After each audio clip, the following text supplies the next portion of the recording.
Welcome to Cozy Vintage Studio. Tonight, you'll rest in the 1940s, in a small house where the rain falls softly against the window panes and a jazz record hums low through the night. This is a cozy autumn night 1940s, with jazz, rain, and a story of love lost. I'm an old man now.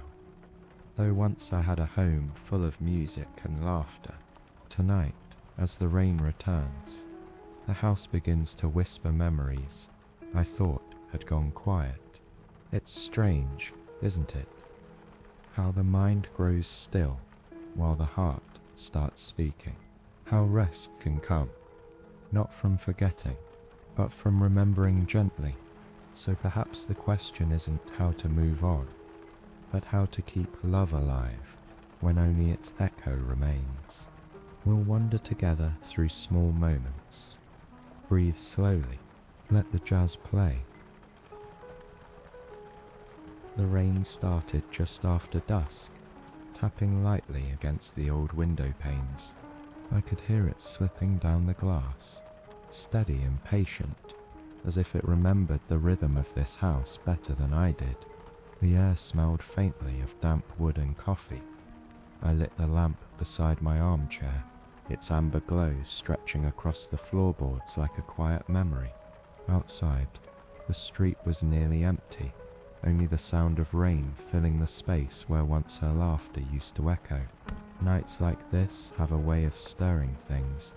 I thought I'd neatly folded away. I pulled the wool blanket tighter around my shoulders, feeling the familiar scratch of its fibers. The room had the calm that follows years of living alone, everything in its place, untouched, but not unloved. A single cup sat on the table, steaming softly. I'd brewed tea out of habit, more than thirst. The scent rose gently, mixing with the rain's earthy perfume. Somewhere deeper in the house, the pipes creaked, a reminder of age and persistence. I told myself I should be reading, but the sound of rain has always been a better storyteller than words on a page. I leaned back, listening to how it softened and grew, how the storm shaped its own rhythm. The house responded in small ways, the window rattling, the old clock humming faintly, the fire settling with a sigh. I closed my eyes and let the sound fill me. It's strange how silence can live inside a sound.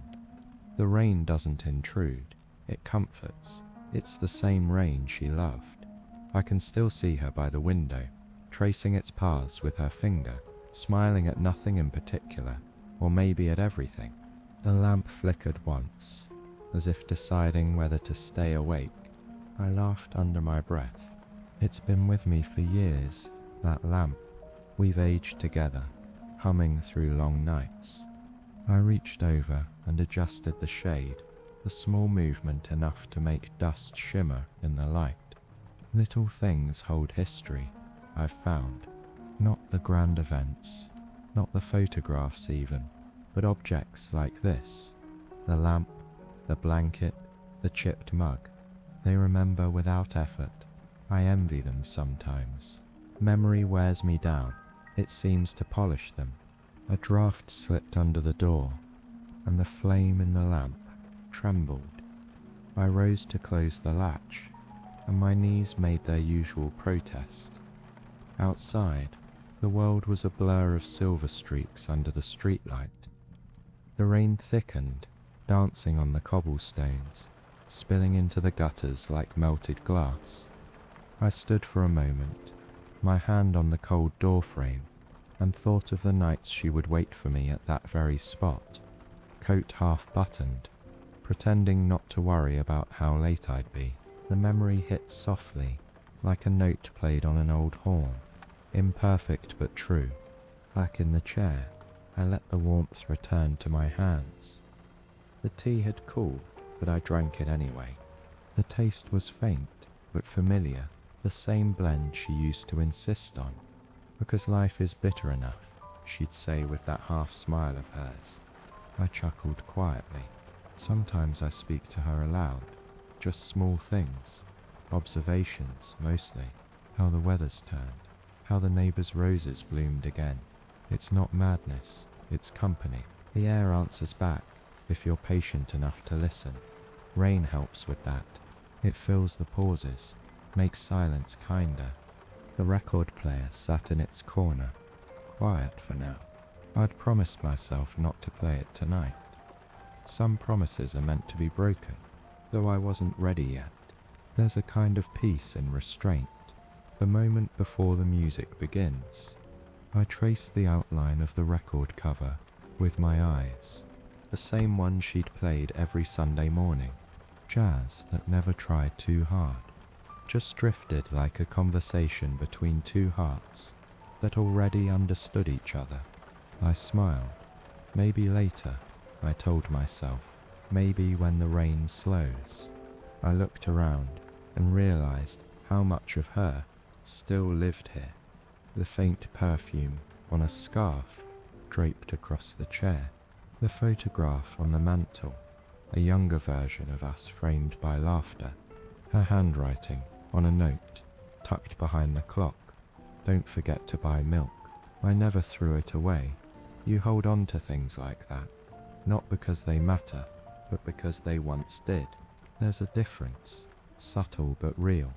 The heart doesn't always need logic to keep something alive. It just needs space, and tonight there's plenty of it.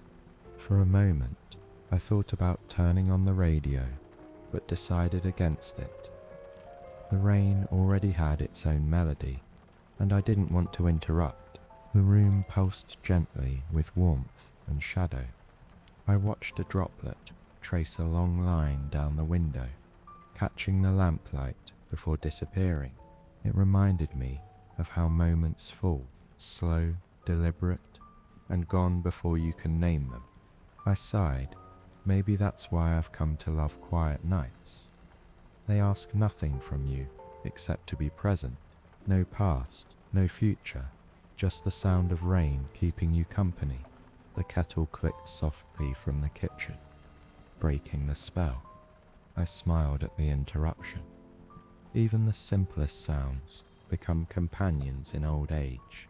I poured a bit more water into the cup and sat back down. The clock marked another minute. With a dull tock, outside, the rain eased, then started again, as if testing the edges of the night. I leaned closer to the window and whispered, "You'd have loved this one." A pause, long and easy.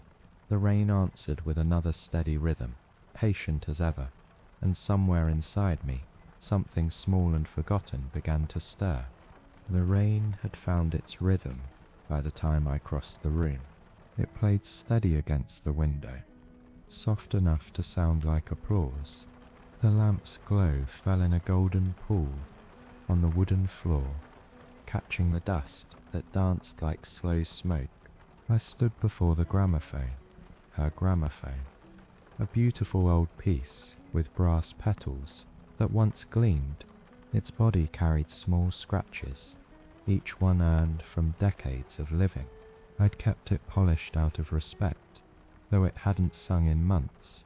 Tonight, something in the air felt expectant, as if the rain was waiting for its partner in song. I opened the cabinet beneath, running my fingers across the spines of worn records. The smell of paper sleeves and faint tobacco drifted up. Most of these records we'd bought together during the early years, back when the city was still dusting off the shadows of war, and jazz was the heartbeat of every evening. We couldn't afford much, but a single record was enough to turn supper into celebration. I found it Autumn Serenade. The cover had faded to the colour of old cream, but her handwriting was still clear in the corner. For rainy nights, she'd written it one October after a long walk home from the cinema. We'd shared an umbrella that wasn't big enough, so we'd arrived drenched and laughing. She'd made tea while I set the record on the turntable. "Now," she'd said, "it's official, we have our song." That was almost 50 years ago. But time doesn't erase melody, it only quiets it until you're ready to listen again. I placed the record gently on the platter, lowered the needle, and waited for that first faint crackle. There it was, the heartbeat of vinyl, imperfect and alive. Then the saxophone began, smooth as honey and just as slow. The room filled instantly with warmth. Jazz always did that, made space feel wider, gentler. I sat back, eyes half closed, and felt her presence settle like a shawl over my shoulders. It wasn't memory, it was something closer, like a conversation resuming mid-sentence after years of silence. The sax played low, weaving between raindrops, while a piano traced quiet chords in the background. I could almost see her again, hair pinned up, eyes shining as she hummed along. She never sang loudly, always under her breath, as if the song were meant only for us. Music doesn't need to shout, she used to say. It just needs to reach you. She was right. Even now, sitting here alone, I felt reached, as though the sound had travelled across decades to find me exactly where I was. I poured another cup of tea, letting the steam curl around my face. The tune shifted into a bridge, slow and full of longing. Outside, the rain responded with a heavier beat. Each drop, a drum softly struck. The house seemed to lean in to listen. I found myself speaking again, without thinking. You still remember this one, don't you? My voice was low, the kind you use when you're afraid of waking a dream. I waited. The needle popped once, twice, like a small answer. I smiled. Thought so, I said. Halfway through the song, the power dimmed for a second. The lights flickered, and the record slowed just slightly before steadying again. For a moment, I feared the old gramophone would stop altogether. I pictured myself sitting here in silence, the rain the only rhythm left. The thought tightened something in my chest, not sadness exactly, but the awareness of how fragile sound can be. I reached over and steadied the tone arm, whispering, "Not yet, old friend." The lamp steadied too, its filament glowing like a patient heart. The melody returned to full strength, a trumpet joining the sax for a few bright bars. It felt like sunlight breaking through rain clouds. I could almost hear her laughter, overlapping the notes, that warm, breathy sound that used to fill every corner of this house. She had a way of making ordinary evenings feel cinematic, as though the simplest moment, boiling water, folding linen, carried a secret grace. Jazz was her spell. She said it taught her how to live with rhythm, how to make peace with silence between beats. I never understood that until after she was gone. The song reached its peak, and I stood to turn the volume slightly higher. The brass horn shimmered as light caught its edges. I imagined her hand resting lightly on my shoulder, the way it used to during those long dances in our kitchen. We never danced properly. Our steps were always a little offbeat, but she'd say, "Perfection is for records, not people."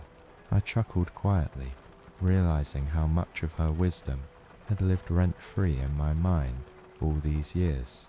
The saxophone softened again, the notes drawing out like sighs. I sat back, letting my hands rest over the chair's worn arms. The air felt heavy with memory, but not unbearable, more like a familiar coat, warm and weighty. I thought about how this same record had played the night she told me she wanted to move to the countryside after the war. "I want a house with rain," she'd said, "the kind that sings on the roof." I'd laughed then, not realizing she was already describing the place I'd one day grow old in. The record hissed quietly as it neared the end. I watched the needle tracing its final circles, hypnotic and steady. When the music faded, I didn't rush to lift it. I let the crackle play on, that small whisper of time passing. It reminded me that endings aren't abrupt.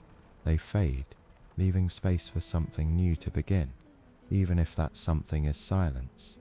I finally stood, stretching slowly, my joints protesting the effort. The room had cooled, so I added a bit of wood to the fire. The flames caught quickly, painting the walls with restless light.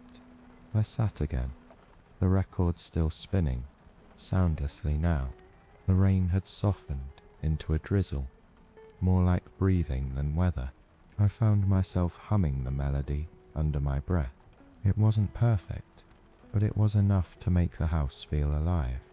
A gentle creak sounded from upstairs, the kind that happens when the air shifts after a storm. I looked up, instinctively. For a second I could have sworn I smelled her perfume, faint lilac and rainwater. I closed my eyes, breathing it in without fear. Maybe it was only memory, but then again, maybe memory is exactly what presence feels like once time steps aside. The gramophone kept turning, silent now, waiting for someone to lift the needle. I left it spinning.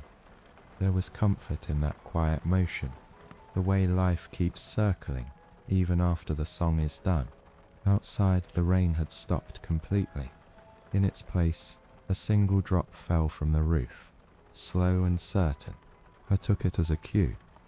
"Tomorrow," I murmured, "we'll play another." And as the clock struck 11, a faint wind rattled the shutters, a whisper that almost sounded like music returning.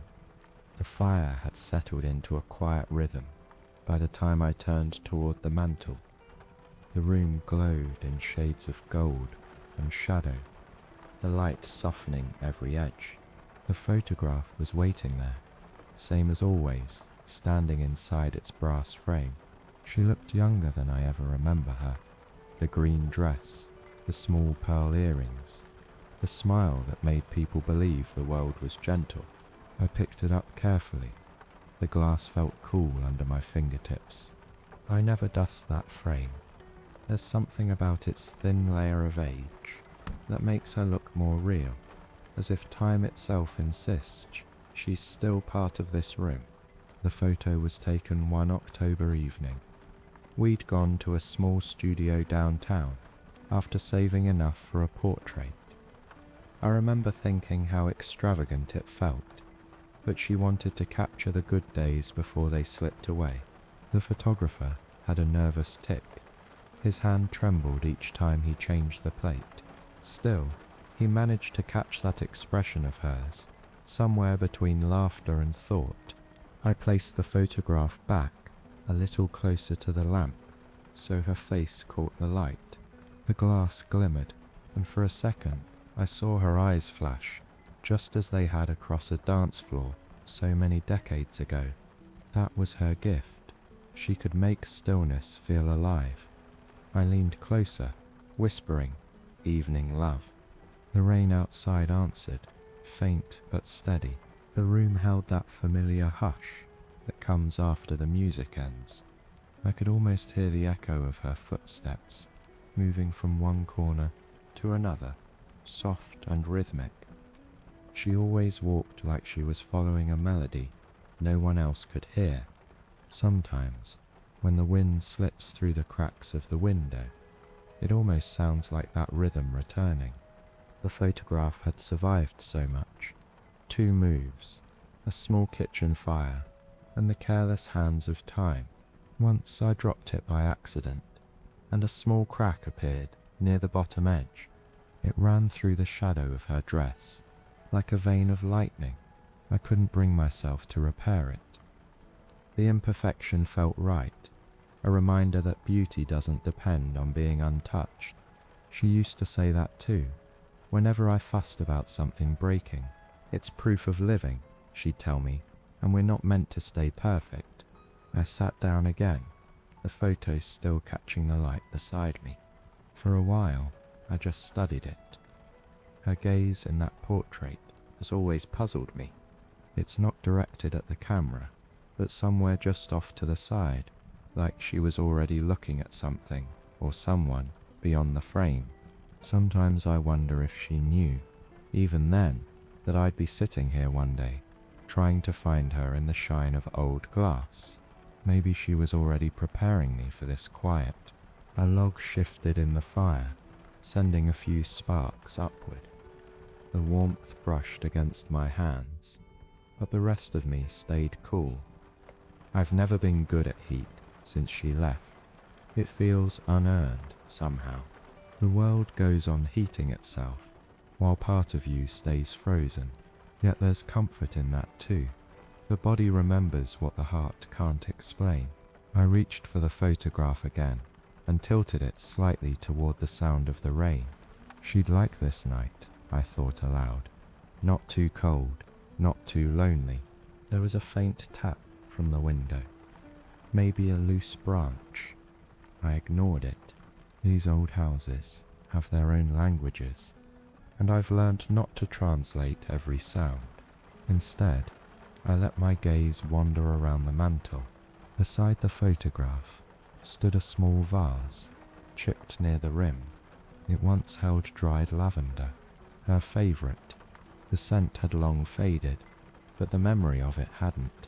I thought about going out tomorrow to find fresh sprigs, though the market rarely sells them this late in the year. Still, the idea felt worth keeping. It's strange what we choose to preserve.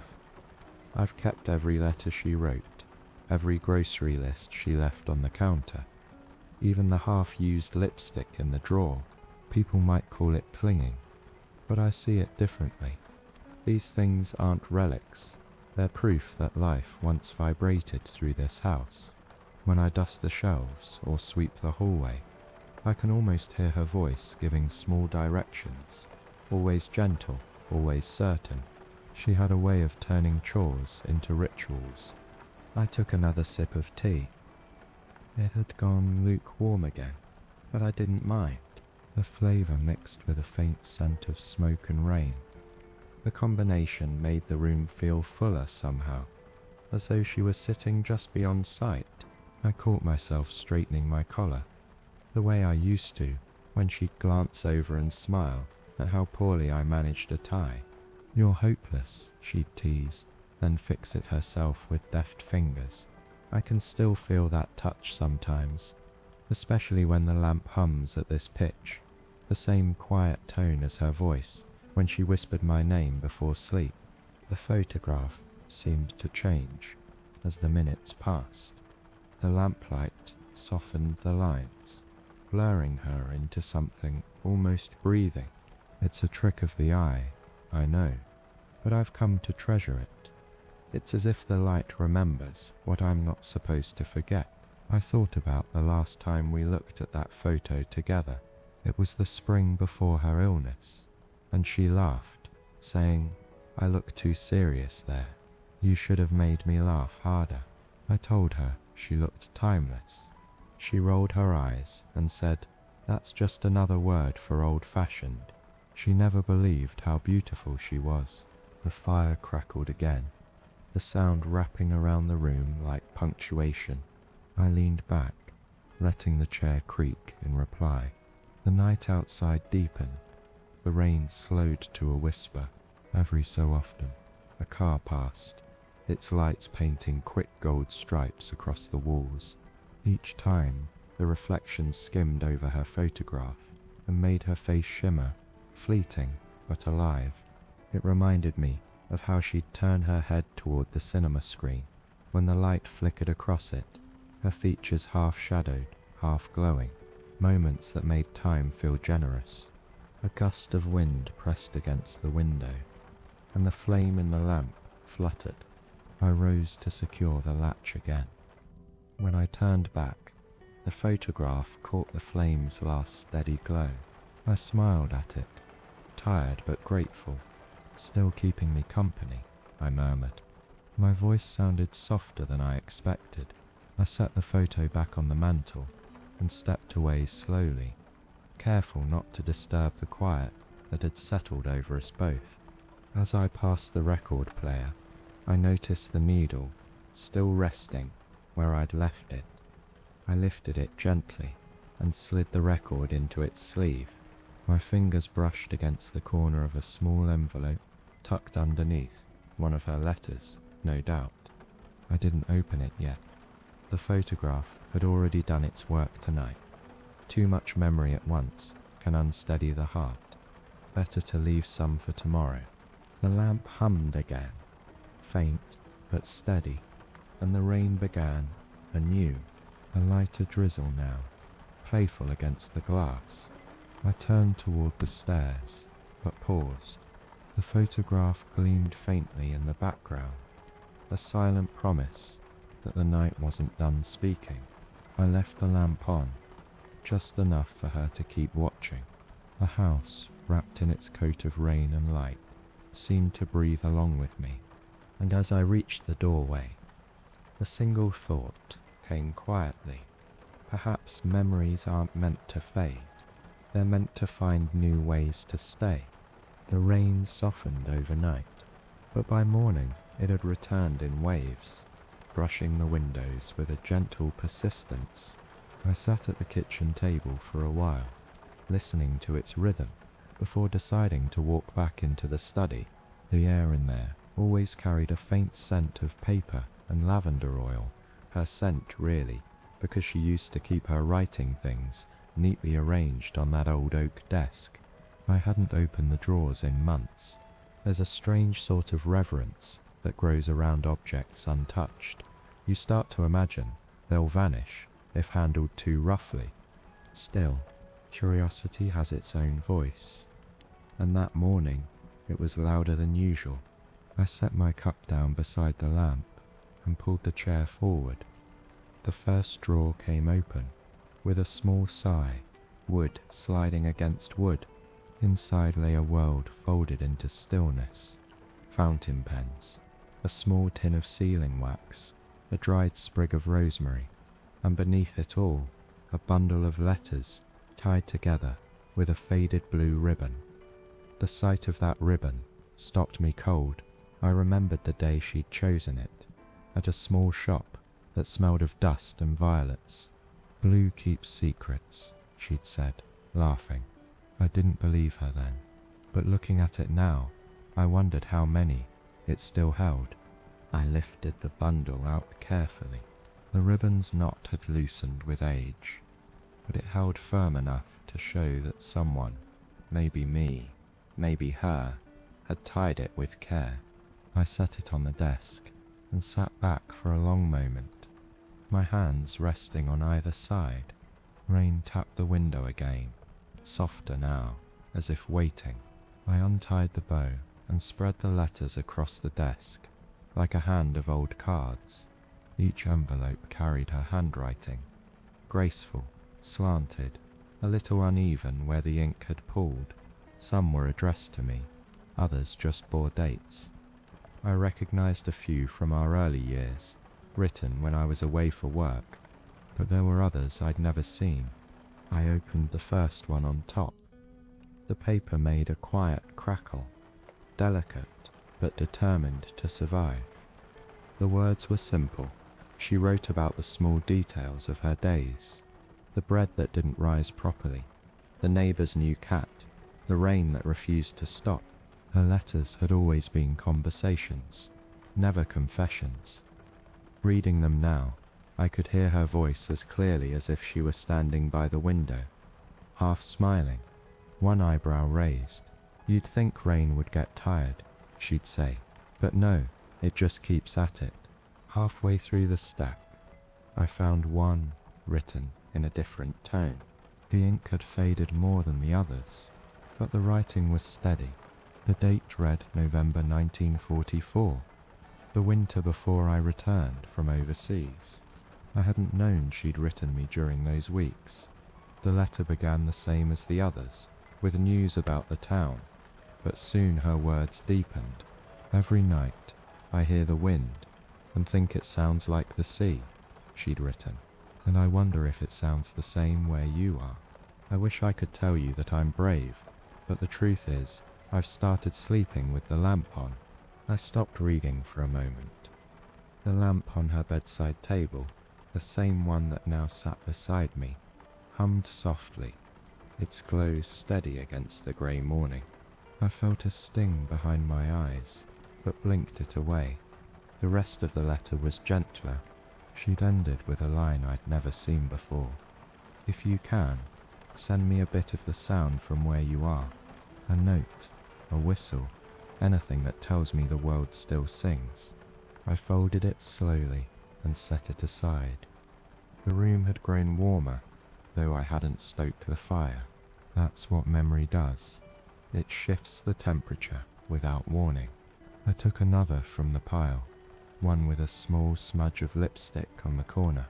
It was shorter than the others, almost hurried. They say the roses won't bloom again this year, she'd written, but I don't mind. We've already had our share of springs. The sentence carried more meaning than she probably intended, though maybe she knew exactly what she was saying. I went through several more, each one a small window into a different season of our lives. Some were filled with jokes. She had a wicked sense of humour that always found its way onto paper.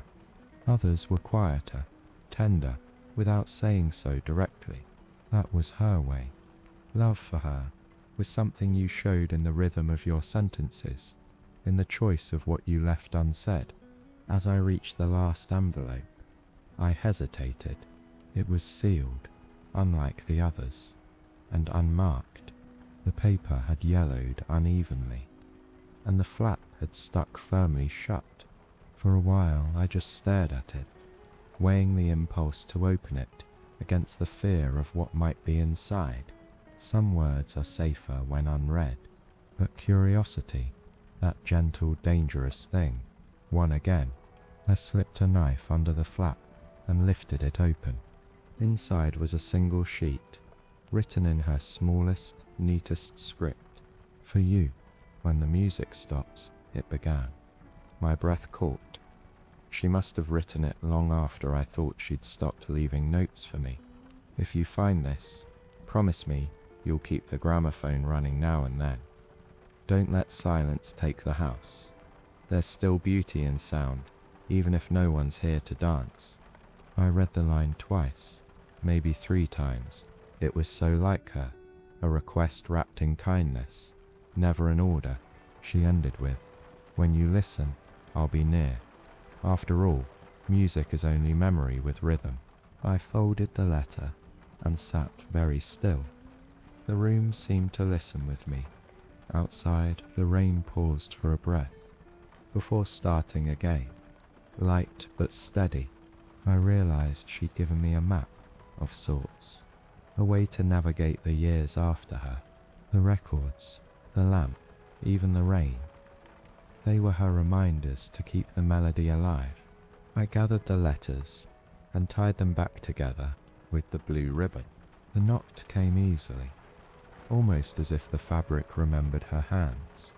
I placed the bundle back into the drawer, closing it slowly until the wood whispered shut. Then I rested my palms on the desk, letting the quiet stretch. When I finally stood, the chair creaked in protest.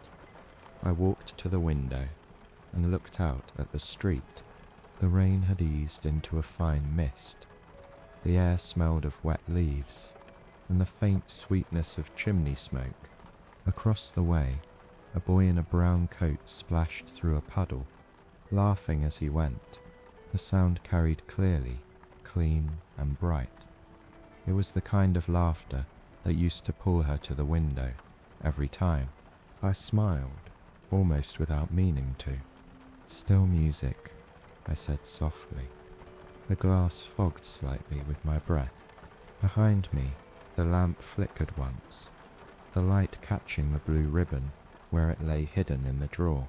The gramophone sat silent, but I could already feel the pull of its next song waiting. And as the rain picked up again, tapping a new rhythm on the roof, I thought maybe she was right. Maybe the house still knows how to sing, even when only one voice remains.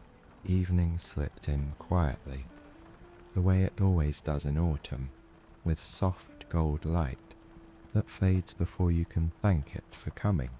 I'd spent the afternoon sorting through small things, a scarf, a half-empty perfume bottle, and that little hairpin shaped like a star. Each held its own world, but the drawer of letters had left my mind restless. I needed air, or maybe movement. The rain had stopped, leaving behind a hush that made the whole street sound like it was waiting for someone to speak first. I walked to the gramophone, ran my hand along its brass edge, and smiled. "All right," I whispered, "your turn." The record I chose was older than the rest, nearly worn smooth, Moonlight Swing. It was the first record we ever danced to. I placed it on the turntable, lowered the needle, and stepped back. The static began its soft crackle, and the horns joined in, bright and full of promise. That first chord always does something to me. It carries me back to the night we met, to the hall on West Avenue, with its flickering bulbs and scuffed wooden floor. I can still see it clearly, though it's been half a lifetime. The war had kept most of us busy and thin, but that night everyone seemed hungry for laughter. The air smelled of wax and smoke, and the band on the small stage played as if they had something to prove. I wasn't much of a dancer, truth be told. My uniform shoes weren't made for gliding, but she didn't seem to mind. She was standing near the refreshments table, pretending to read the label on a bottle of punch. I'd never seen anyone make stillness look so alive. A friend nudged me forward, and I stumbled through my nerves until I found myself in front of her. "Would you?" I started, but she was already smiling. "I thought you'd never ask," she said, and before I could remember how to breathe, she was leading me to the floor. The band struck up Moonlight Swing. The first few steps were awkward. My right foot didn't know what my left was doing, and I must have stepped on her toes twice.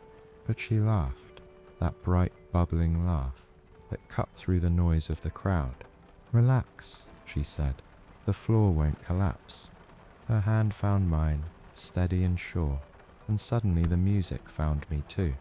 I remember how her dress swirled when she turned, catching the lamplight. The colour was green, the same as the one in the photograph, now watching me from the mantel. She smelled faintly of orange blossom and rain. We moved clumsily, but there was rhythm in our clumsiness, and joy in our mistakes. For those few minutes, the world shrank to the space between our joined hands.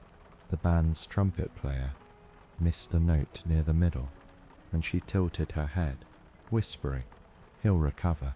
She had faith in everyone, even strangers she'd never meet again. When the song ended, she didn't let go. "One more?" she asked. I nodded, though my palms were sweating, and my knees were already protesting. We danced until the music stopped and the lights dimmed. Afterward, we walked out into the drizzle. The streets shimmered under the lamps, reflecting more light than they received. She carried her shoes in one hand and hummed part of the melody under her breath. "Do you know what's funny?" she said. "I nearly didn't come tonight. My friend had a headache, and I thought it would be dull without her." I smiled and said, "Then I owe her a thank you." She laughed again. That sound became the signature of my life. The rain picked up, so we took shelter under the awning of a closed bakery. I remember the smell of yeast and sugar still lingering in the air. She traced small circles on the fogged glass with her fingertip, writing our initials before wiping them away. "Can't leave proof," she said, grinning. "It's more romantic that way." I thought she was teasing, but she was right. Memory is better than evidence. When I walked her home that night, the streets were empty, except for the rain. We stopped under a lamppost where the puddles looked like liquid amber. She turned to me. eyes shining beneath the brim of her hat. "You'll forget me," she said lightly, but there was a question hiding behind the words. Impossible, I replied. It was an easy promise to make. I didn't know then how heavy promises become when they're kept too long. She reached up and brushed a drop of water from my cheek. "Then remember me like this," she said, damp shoes, bad music, and all. I laughed, and she laughed, and somewhere behind us, the last echo of Moonlight Swing faded into the distance. That was our first dance, not the smooth kind they write about in songs, but real, unpolished, alive. Back in the present, the record had reached the end of its side. The needle clicked softly against the groove, an impatient sound. I didn't rush to stop it. The silence between each click carried the ghost of her laughter, and for a few seconds I let it loop like a heartbeat. I realized that I'd been standing all this time, swaying gently, one hand still half raised. The fire had dimmed, and the room glowed in that peculiar way it does after a story ends. But the feeling lingers. I walked to the gramophone and lifted the needle.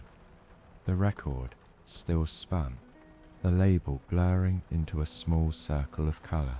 My reflection wavered in the brass horn. Older, of course, but still somehow the same boy, waiting for a song to begin. I whispered her name, and the sound came out like breath on glass.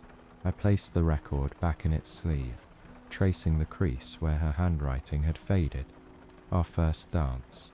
I sat down and stared at the rain returning against the windows.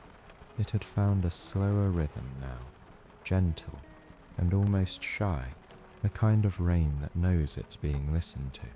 I thought about how every dance, since that night, had been a variation of the same one, sometimes fast, sometimes slow, always circling the same invisible point between two hearts.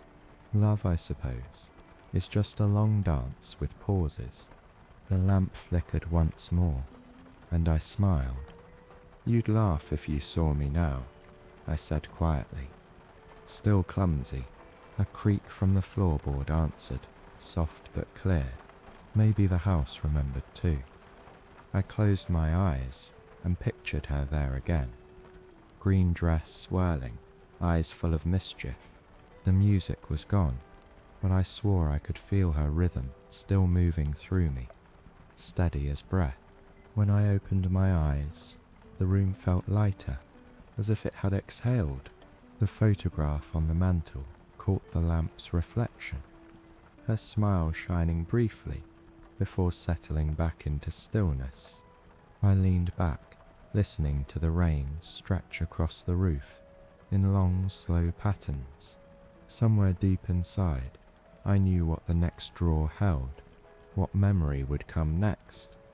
But for now, I stayed where I was, letting the silence dance around me. And as the clock chimed 9, I thought, some songs never end.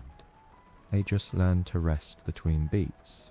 It's funny how places never really disappear. They just change their names and wait for you to notice. The cafe on 12th Street is one of those places, or it was. I hadn't thought about it in years, not until last night, when the jazz faded and the smell of coffee drifted through my mind so sharply it felt like I'd just stepped through its old wooden door. I could almost hear the bell that used to jingle above it, high and quick, like laughter trying to hide. Back then, the cafe was our small escape from the noise of everything else. The war, the ration lines, the endless talk about rebuilding. It all stayed outside those windows fogged with steam. Inside, there was warmth and the low hum of conversation. You could smell roasted beans, sugar melting in cups, and the faint trace of pipe smoke from the regulars who thought they owned the place. We didn't mind. It felt safe there, like a pocket of time. that didn't belong to anyone but us. I remember the first afternoon we found it. We'd been walking through the city after a matinee showing of Casablanca. She'd cried at the ending, though she'd claimed it was just the dust in the air. The rain started halfway down the block, and she pulled me by the sleeve, laughing as she ran under the cafe awning. The bell over the door chimed, and the owner, a man with a voice like sandpaper, looked up from his newspaper. "Seats in the back," he said, without looking again. We took the corner booth, the one near the window. She called it our spot from that day on. The waitress, Rosie, always wore red lipstick and had a habit of humming when she poured coffee. She liked us because we never ordered much, just one pot of coffee between us and a slice of lemon cake we'd share. Young love and poor pockets, she used to tease. We'd laugh and she'd wink, topping off our cups even when we hadn't asked. There was always jazz on the radio behind the counter, slightly out of tune, but it didn't matter. That cafe had its own rhythm, one you could feel in the slow swirl of the cream and the sound of rain outside. She loved to sit by the window and watch people pass. "Everyone's a story," she'd say. "You just have to imagine the part you missed." Then she'd make up entire lives for strangers. The woman with the blue umbrella was a singer who'd lost her voice. The man with the briefcase was carrying love letters he'd never sent. I used to laugh at her inventions, but secretly I believed every one. She had that power to make the ordinary glow from the inside out. That cafe became our ritual. Sunday mornings after church, Thursday evenings when my shift ended early, rainy afternoons when the city seemed to sigh. She'd always order the same thing: black coffee, 1 sugar. I'd take mine with cream, and she'd say it was too gentle for a man, though she'd steal sips anyway. The cafe owner learned our names eventually, the dreamers, he'd call us, shaking his head when we stayed too long, talking about things that didn't matter to anyone but us. How we'd travel to Paris someday, how we'd buy a typewriter, how she'd learn to paint when we had more time. Sometimes, when business was slow, he'd put on a record, the old kind, scratchy but warm. She'd tap her fingers on the table in time, her nails clicking softly against the wood. Once, when there was no one else inside, she stood and pulled me up to dance. I protested. I always protested, but she ignored me, as she always did. There we were, swaying between the tables, the smell of coffee and rain surrounding us, Rosie laughing as she pretended not to see. "If you're going to embarrass yourself," she whispered, "do it completely." I did, and for a moment, the world was kind enough to stop. When the war ended and life began to shift toward normal again, the cafe remained our anchor. We talked about the future there, about moving to the countryside, about maybe having children one day. But what I remember most isn't the talk, it's the quiet moments between words. The way she'd stir her coffee long after the sugar had dissolved, the way she'd rest her chin in her hand and look at me as if I was something fragile she was afraid to break. Those silences were heavier than any speech, filled with everything we didn't yet know how to say. Years later, when the world had moved on, and so had we, not from each other, but through time, I passed that corner again. The cafe was gone, replaced by a shoe shop with bright windows and no soul. But as I stood there, watching the rain hit the glass, I could still see the outline of our table through the reflection. I could hear the faint bell above the door, the echo of her laughter bouncing between the walls. I almost walked in, just to see what was left, but then I realized everything worth keeping had already come with me. Now whenever the rain falls like this, I make myself coffee and sit by the window, pretending I'm back at that table.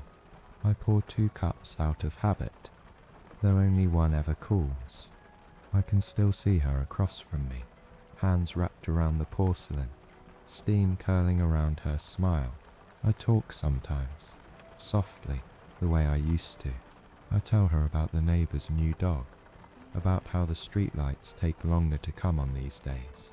And though she never answers, the rain outside always seems to pick up when I pause, as if filling the silence on her behalf. This morning, as I stirred my cup, I noticed something strange. The reflection in the window, the one I always watch while I speak, flickered for just a moment. For the briefest second, there were 2 cups steaming instead of 1. I blinked, and the image was gone, but I smiled.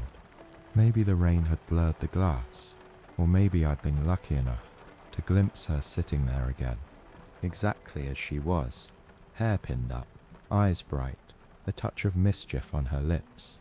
I don't question such things anymore. When you live long enough, you learn that disbelief is a poor companion. I finished my coffee slowly, letting the taste linger. The cup made a small sound as I set it down, like the clink of a memory closing. Outside, the rain had thinned into mist, but I could still hear it on the cafe's old rhythm. 1, 2, 3, pause. 1, 2, 3. I hummed along, just under my breath. It sounded a little like Moonlight Swing, and as I turned off the lamp, I thought of her last words that day in the cafe, when we left our booth for the final time. She'd pressed a napkin into my hand and said, "Keep this, so you'll always have a table waiting." The napkin's long gone now, but the table never really left. It's right here, in the rain, in the coffee, in every quiet morning that remembers how to listen. The clock ticked once, the fire sighed, and I whispered, "Another round, Rosie," just to hear how it used to sound. Outside, the rain answered, steady, sweet, and somehow in time with the music still playing somewhere in memory. The morning light arrived shyly, filtering through the thin curtains like a polite guest, unsure if it was welcome. I'd slept little, though not unhappily. My dreams had been soft and cluttered, bits of music, the smell of coffee, the whisper of her voice caught between rain and silence. I rose slowly, joints creaking in their usual protest, and moved to the study. The air there still held the faint aroma of old paper and lamp oil, a scent that never quite leaves once it's settled into wood and memory. I wasn't sure what I was looking for. Maybe a task to quiet the heart, or maybe just her. The desk waited exactly as I'd left it, the blue ribboned letters tucked neatly inside. I ran my hand over the polished surface, tracing invisible lines of habit. Then I noticed a book, not hidden, just resting slightly apart from the others on the shelf. Its spine was cracked, its edges worn to velvet. Pride and Prejudice. I smiled. Of course, it had been her favourite since before we met. I used to tease her for reading it every year. "You already know how it ends," I'd say, and she'd reply, "That's the point, knowing it ends well." I never understood that until much later, when understanding things didn't matter as much as accepting them. I took the book down, feeling its weight, the familiar pull of its pages. The cover smelled faintly of dust and lilac perfume, the trace she left on everything she loved. I carried it to the armchair by the window and sat where the morning light pulled. The house was quiet, except for the rain, always the rain, slipping down the glass in soft patterns. I opened the book to find the margins full of her handwriting, small notes, observations, the occasional question mark. She never could resist talking to stories. On one page, She'd underlined a line and written beside it, "Love doesn't fade, it adjusts." Her handwriting tilted slightly to the right, as if always leaning towards something just out of reach. I turned another page. There were faint smudges of ink where she'd written with too much excitement. I remembered her explaining once, "If I can't talk to the characters, I'll write to them." I used to think it was odd, but now I find myself answering her comments out loud. "You were right," I murmured at one note. "He was foolish." The sound of my voice in the quiet room startled me a little, but it also steadied me. Talking to her this way didn't feel strange anymore. It felt necessary. Halfway through the book, a pressed flower slipped out and landed in my lap. A violet, flattened and brittle, its colour mostly gone. I knew exactly when she'd placed it there. It was the same spring she'd insisted on turning our small garden into a jungle of flowers. "You can't live on stone and music alone," she'd said. She spent that whole week planting until her hands were raw. When the first violet bloomed, she tucked one into this book, saying, "Every story deserves proof it happened." I held the fragile thing in my palm, afraid it might dissolve with too much breath. The rain deepened outside, steady, but not harsh. The sound filled the spaces her voice used to occupy. I turned a few more pages until I reached the end. On the inside cover, she'd written a small note, one I'd never seen before. "For when the house feels too quiet, remember that silence was our favorite kind of music." My chest tightened, but not painfully, more like a door opening. I set the book aside and looked around. The study had taken on that gentle glow of mornings that don't rush to become days. I poured a bit of coffee from the pot I'd left warming on the stove. The smell rose rich and grounding. I took it back to my chair and watched the steam curl toward the window. For a moment, the reflection of the cup mingled with the falling rain, and it looked like the sky itself was drinking. As I sipped, I remembered the evenings when she'd read aloud. Her voice was low, never theatrical, but full of colour. She'd stop mid-sentence sometimes to comment, "Now that's pride talking," or "He's about to ruin everything." I'd pretend not to listen, but I always did. She had a way of turning fiction into conversation, life into pages. One winter, when the snow sealed us inside for a week, she decided we'd read the book together, one chapter each. I stumbled through mine, half laughing at the old-fashioned turns of phrase, and she'd interrupt just to correct my tone. "Less soldier, more gentleman," she'd say, and then finish the line herself, eyes shining with amusement. Those nights were full of lamplight and warmth, the kind of small contentment you never think to treasure because you assume there will be more of them. Now, decades later, the memory of those evenings sat with me like a second presence. I opened the book again to one of her favourite passages and read it aloud, letting my voice fill the room. It sounded strange at first, but the rhythm of the words began to smooth themselves out, as if she were there guiding me through it. When I finished, I whispered, "Better," and let the silence answer. The cat from next door, the one who visits when the rain grows heavy, appeared at the window, tail flicking. I opened it just enough for him to slip in. He shook the water from his fur, then leapt onto the arm of the chair and curled against my leg without ceremony. His warmth surprised me. I scratched behind his ear, and he purred with the steady assurance of something that belongs everywhere it chooses to rest. She would have liked him. She used to say animals understood peace better than people ever could. Together we sat like that for a long while, listening to the rain's quiet percussion.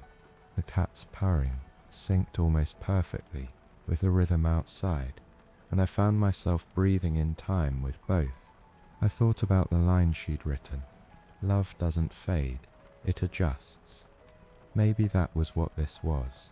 Not holding on too tightly, not letting go completely, just adjusting, the way one might adjust the volume of a song to match the hour.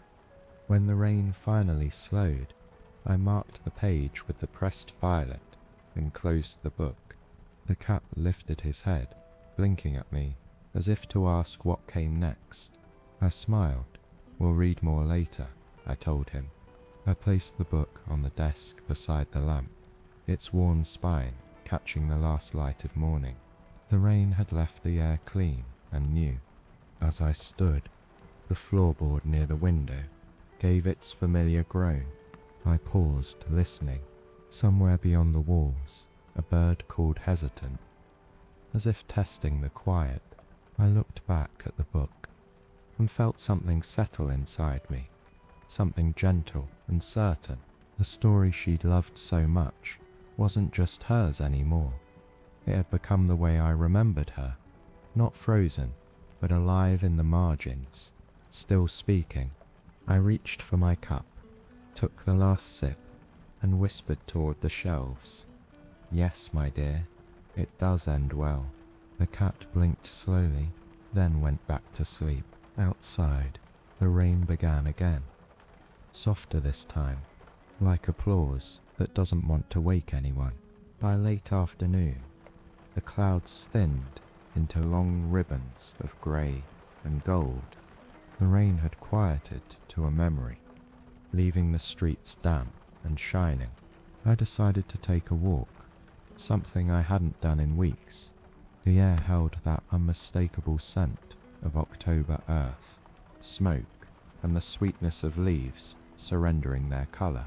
I shrugged on my old coat, the brown one she used to tease me about, and stepped outside.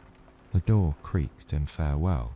The first thing I noticed was how the world always seems cleaner after rain. The pavement glistened, and puddles reflected the trees as if they were trying on new shapes. The wind was playful, brushing against my scarf and tugging at the brim of my hat. For a moment, I almost felt her beside me, matching her steps to mine, as she used to. She had a way of walking that made it seem like the ground itself was grateful for her touch, light, certain, unhurried. The park lay just a few blocks away, its iron gate still streaked with the same rust I remembered. Inside, the paths curved through canopies of orange and copper. Leaves clung to the branches a little longer than they should, as though reluctant to let go. I followed the familiar route past the bench where we'd once fed birds, past the pond that mirrored every passing sky. It had been our ritual each autumn, a slow walk through the park just before sunset to catch the day as it changes its mind, she used to say. The sound of my shoes on the wet gravel carried softly, a slow metronome. I passed a young couple walking arm in arm, their laughter bright against the muted afternoon. They reminded me of us, or maybe just of youth itself, that easy confidence that tomorrow is guaranteed. I nodded as they passed, and the girl smiled, the kind of smile strangers share when they sense a story behind someone's eyes. I smiled back, but my heart ached in that familiar, tender way. Nostalgia, I've learned, is just love that remembers its shape. Near the fountain, I stopped. The water had collected fallen leaves in small clusters, and the breeze made them drift in lazy circles. I sat on the stone edge, letting my hands rest on the cold surface. From here, I could see the path where we once walked, hand in hand, her scarf fluttering behind her like a banner of soft rebellion. She always wore that red scarf, said it made the trees jealous. When the wind caught it, it seemed to dance on its own. I used to joke that the scarf moved better than I did. One autumn, many years ago, we'd gotten caught in a sudden downpour here. She'd insisted on staying, laughing as the rain soaked her hair and blurred the colours around us. "It's all watercolour now," she said, spinning once before pulling me close. We stood under the half-bare trees, the world dripping and alive. "Someday," she whispered, "you'll walk here and remember this." I had laughed then, told her not to talk like that, but here I was, decades later, doing exactly as she'd said, remembering, step by step. The park smelled of wet bark and fading roses. I closed my eyes and listened. The distant murmur of the city, a dog barking somewhere, the rustle of leaves surrendering to gravity. Every sound seemed to hold her name in it. I could almost hear her voice, light as mist. "Slow down, you'll miss the moment." I smiled and obeyed, though my pace had slowed long before she asked. A bench waited beneath an oak tree near the far corner of the path. Our bench. The wood had darkened with age, and the initials we'd once carved there were faint now, swallowed by time. I traced them with my finger. The grooves shallow, but still there. "Still holding on," I murmured. The wind answered with a soft sigh through the branches. I sat for a while, watching the late sunlight filter through the trees. It came in golden shards, dusting everything it touched. The pond shimmered. The leaves glowed from within. For a moment, it felt like the world was rehearsing a memory just for me. I took off my hat, letting the cool air settle on my scalp. "You'd say it looks like a painting," I whispered, "and you'd be right." A little boy ran past, chasing a red ball that had escaped his grasp. His mother called after him, her laughter folding into the sound of the wind. The boy stopped near the fountain, scooped up the ball, and turned to wave at me as if we were old friends. I waved back. When he ran off again, I felt a small swell of warmth, not just from the gesture, but from the simple truth that life keeps finding ways to begin again.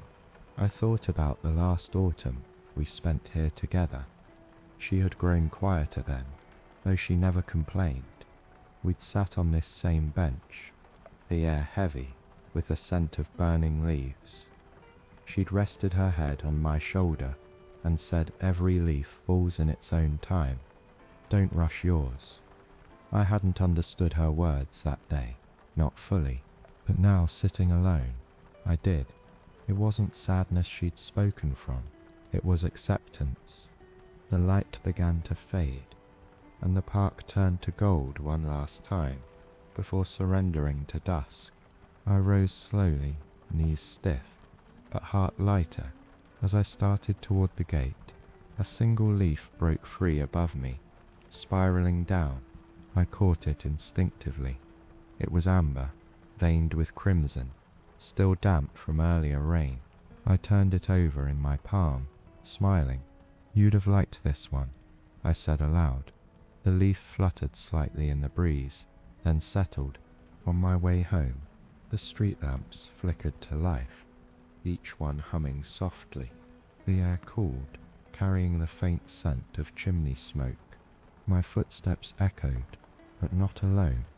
Every so often, I could swear I heard another set beside mine, lighter, in rhythm. I didn't look back. I didn't need to. Some presences are best felt, not seen. When I reached the house, I placed the leaf on the mantel beside her photograph. The colours matched the glow of the lamp, amber and quiet. "For you," I said, touching the edge of the frame. The photograph seemed to warm in the light. Her smile caught mid-laughter. I stood there a long time, watching the flame in the fireplace steady itself, breathing with me. Outside, the rain began again, soft as memory. It tapped the windows like a familiar friend, asking to be let in. I listened, coat still on, hat still in hand. "Tomorrow," I whispered, "we'll walk again." The wind slipped through the chimney, carrying a sound that could have been a sigh. and for the first time in a long while, I didn't feel alone on the path home. It was a Thursday evening in late November, one of those nights that carried the smell of frost even before the cold arrived. The town hall had been decorated for the season, all tinsel and candlelight, and the air buzzed with quiet excitement.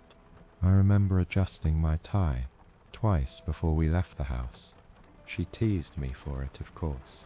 "You're more nervous than I am," she said, smiling as she pinned the small pearl earrings I'd given her the previous Christmas. "You'd think you were the one singing, but it was her night." The Red Cross had organized a gathering for returning soldiers and their families. Someone thought it would be nice to have live music, a bit of spirit before winter sets in, the flyer said. When they asked for volunteers, she'd raised her hand without hesitation. "I can sing," she'd told them, though she hadn't done it in public since she was a girl in school. "Besides," she whispered to me later, "people need songs more than speeches." We arrived early, the air sharp enough to sting. I remember the way she held her coat tight at the collar, her breath visible, as we walked a few blocks from home. Inside, the hall glowed with soft amber light. The walls were draped with red and white bunting, and the faint scent of pine came from a small tree in the corner. Someone had set up a stage, no bigger than a dining table, and the microphone crackled as the band tested their instruments. I can still picture her standing there, scanning the crowd. Neighbors, young men in uniform, mothers clutching photographs, children swinging their legs under folding chairs.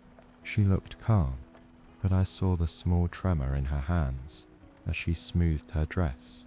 I reached for her fingers and squeezed gently. "You'll be wonderful," I told her. She smiled and said, "Promise to clap, even if I forget the words." "I'll make enough noise for both of us," I replied. When her turn came, the band struck a low chord. She stepped onto the stage, her heels making a soft tap on the wood.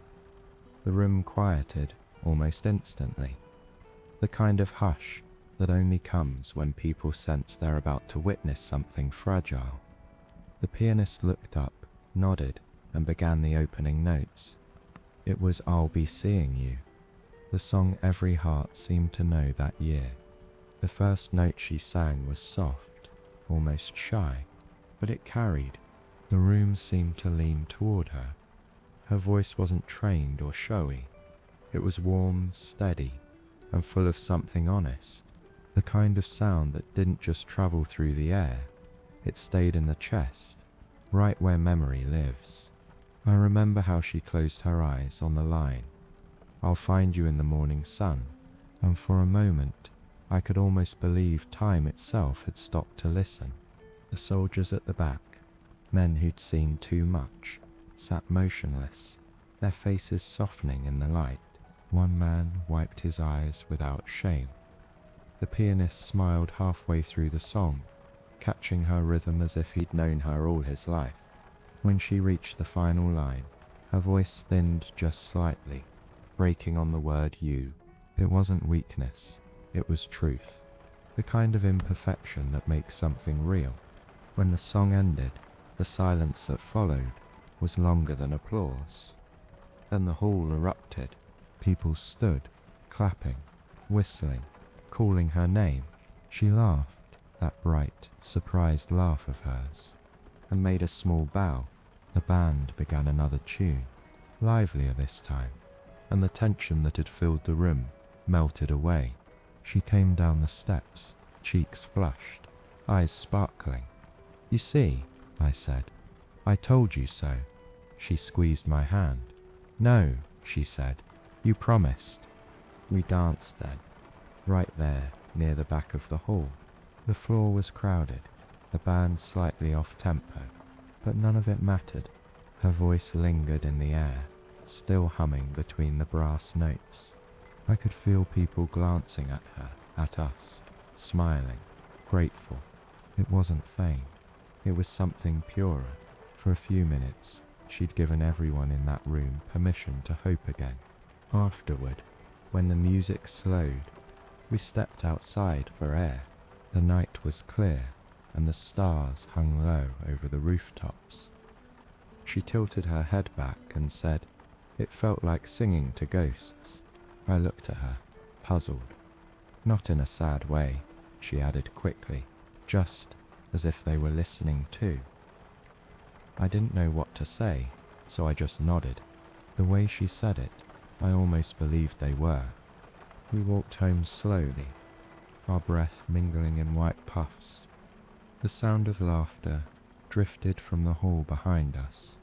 She was quiet, thoughtful. Finally, she said, "I think I understand music now.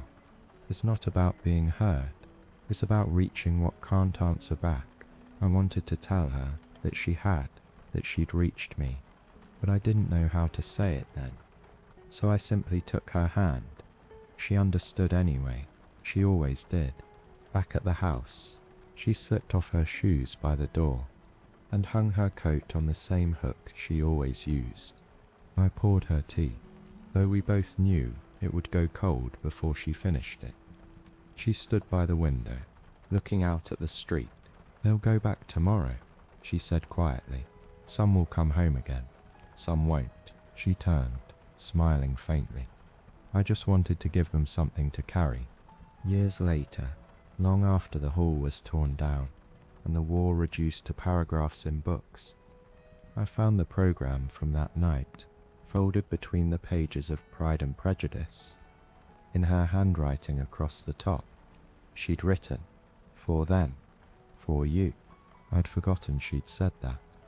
The ink had faded, but the words still carried weight. Sometimes, on nights like this one, when the wind hums low against the windows and the fire crackles in its own rhythm, I imagine that performance all over again, the room still glowing, her voice filling the air, the soldiers looking up with something like peace in their eyes. It's strange, the memory doesn't make me sad anymore.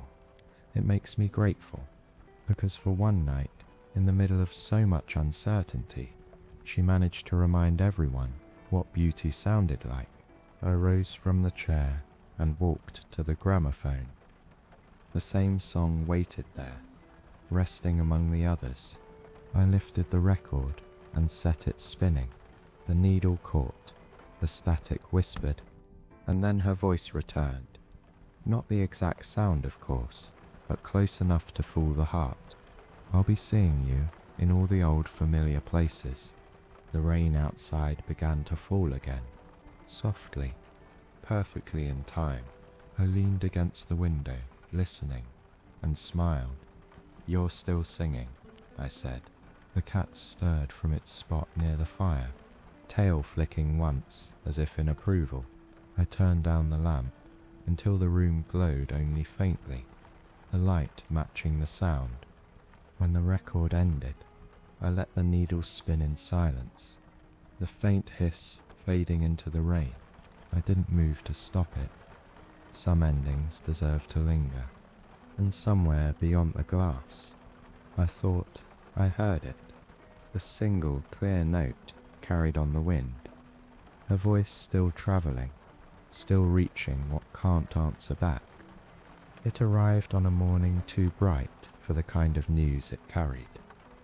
The sun poured through the curtains like it hadn't been warned, touching every corner of the kitchen, as if the world still made sense.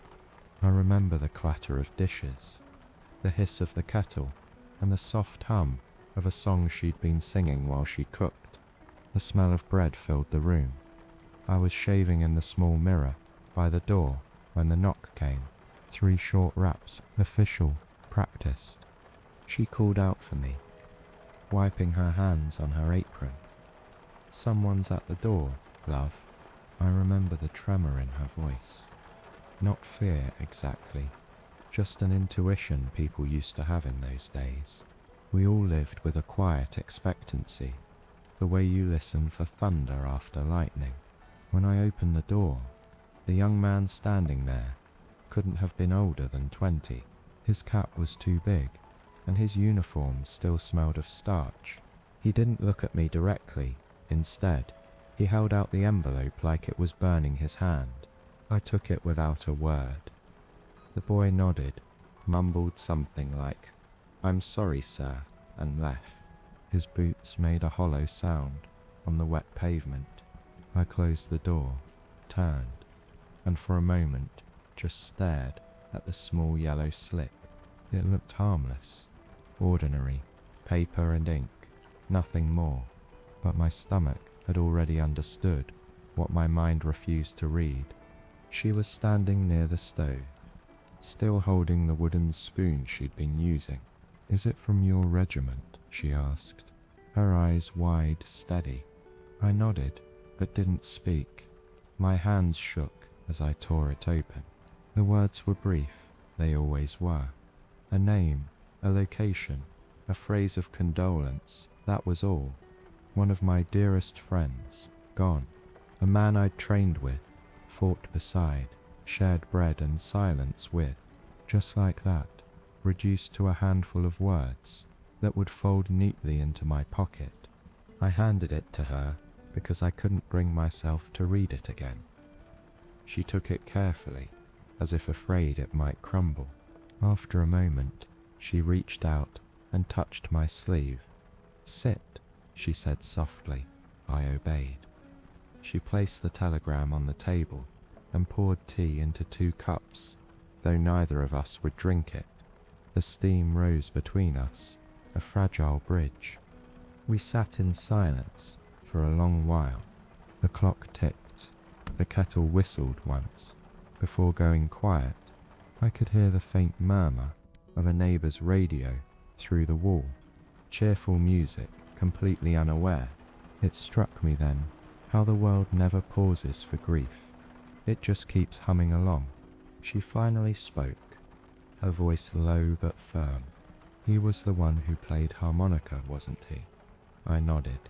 "The one who taught you that card trick?" Another nod. She reached across the table, covering my hand with hers. Her skin was warm. "Then we'll remember him as he was," she said, "not as they wrote him." Her calmness startled me. I wanted to be angry, to shout, to break the neatness of that moment, but her steadiness held me in place. She began humming again, the same tune from before, only slower now, a kind of lullaby for the living. The sound filled the space where words had failed. After a while, I stood and went to the window. Outside, the street glistened with the last of the rain. Children were playing near the corner, their laughter cutting through the stillness. I envied them, not their innocence, but their ability to move. Grief can make statues of people, and I felt myself turning to stone. She came up beside me, slipped her hand into mine. "You should write to his mother," she whispered. "She'll need to hear from you." I nodded again, though the thought terrified me. I didn't know how to translate the things that matter into polite sentences. She must have seen that in my face, because she added, "You don't have to say the right words. Just tell her he was loved." Later that day, after she'd gone to tend to the garden, I sat down at the desk. The telegram lay open beside a blank sheet of paper. The ink refused to flow at first, as if even the pen grieved. When it finally did, the words came slowly. "He was brave. He kept us laughing when the nights were long. He believed in coming home." I stopped there, unable to continue. The sound of her humming drifted in through the window. It was the same melody again, but lighter this time, as if she were reminding me that beauty wasn't gone, only changed. I folded the letter carefully, sealed it, and placed both it and the telegram in an envelope. Then I set it aside. I remember thinking how small paper feels when it holds something so heavy. That night, she lit the fire and made soup. Neither of us said much. Every so often she would glance at the telegram, still on the mantel. "We'll keep it there for a week," she said quietly. "Then we'll put it away." I asked why, and she shrugged. Because grief deserves a beginning and an end, even if the love doesn't. Days passed. The telegrams stayed where she'd said, beside the clock and her favourite vase of dried lavender. Each morning she dusted it gently, as though it were fragile glass. On the 7th day, without ceremony, she placed it in a drawer. "Enough," she said simply, and turned to make coffee. Years later, I found it again, tucked between her letters. The paper had yellowed, but the ink remained sharp. Reading it now, the words felt different, not cruel, just distant, softened by time. I realized she'd been right all along. Grief needed boundaries, love did not. Now sitting here in the same kitchen, the memory of that morning feels both close and far. The sun filters through the window exactly as it did then, careless of human sorrow. I glance toward the drawer where the telegram still rests, folded with her handwriting nearby. There's comfort in their proximity, the official words of loss beside the personal ones of life. Outside, the rain begins again, fine as dust. I let it play its rhythm against the glass. I think about the messenger boy, probably an old man now, carrying his own memories folded neatly in drawers somewhere. The world moves on, always, but every so often, on quiet mornings like this, it pauses, just enough for us to remember. I stand, pour a little more coffee, and look out at the street. The leaves are falling in slow spirals, red and gold, each one drifting without hurry. I can almost hear her voice behind me, steady and kind. Right back, love. The world always needs more words of comfort, so I whisper into the empty room. He was loved. We all were.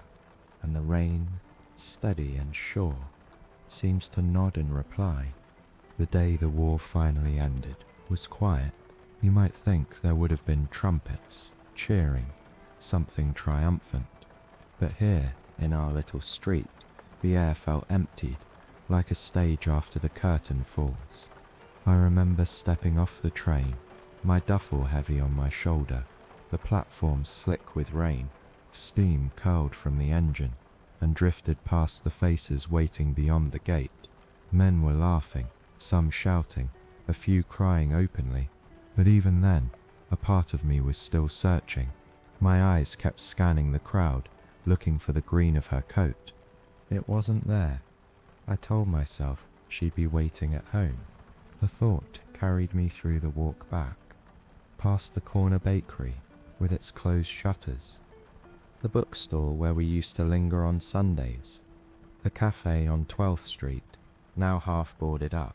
Everything looked smaller, as if the world had been washed one too many times. My boots left muddy prints on the cobblestones, proof I was still here. When I reached our house, I stopped at the gate. The garden had grown wild, lavender gone to seed, ivy creeping up the steps, the small bench nearly hidden by weeds. The windows glowed faintly, but the curtains were drawn. I don't know how long I stood there before I found the strength to open the door.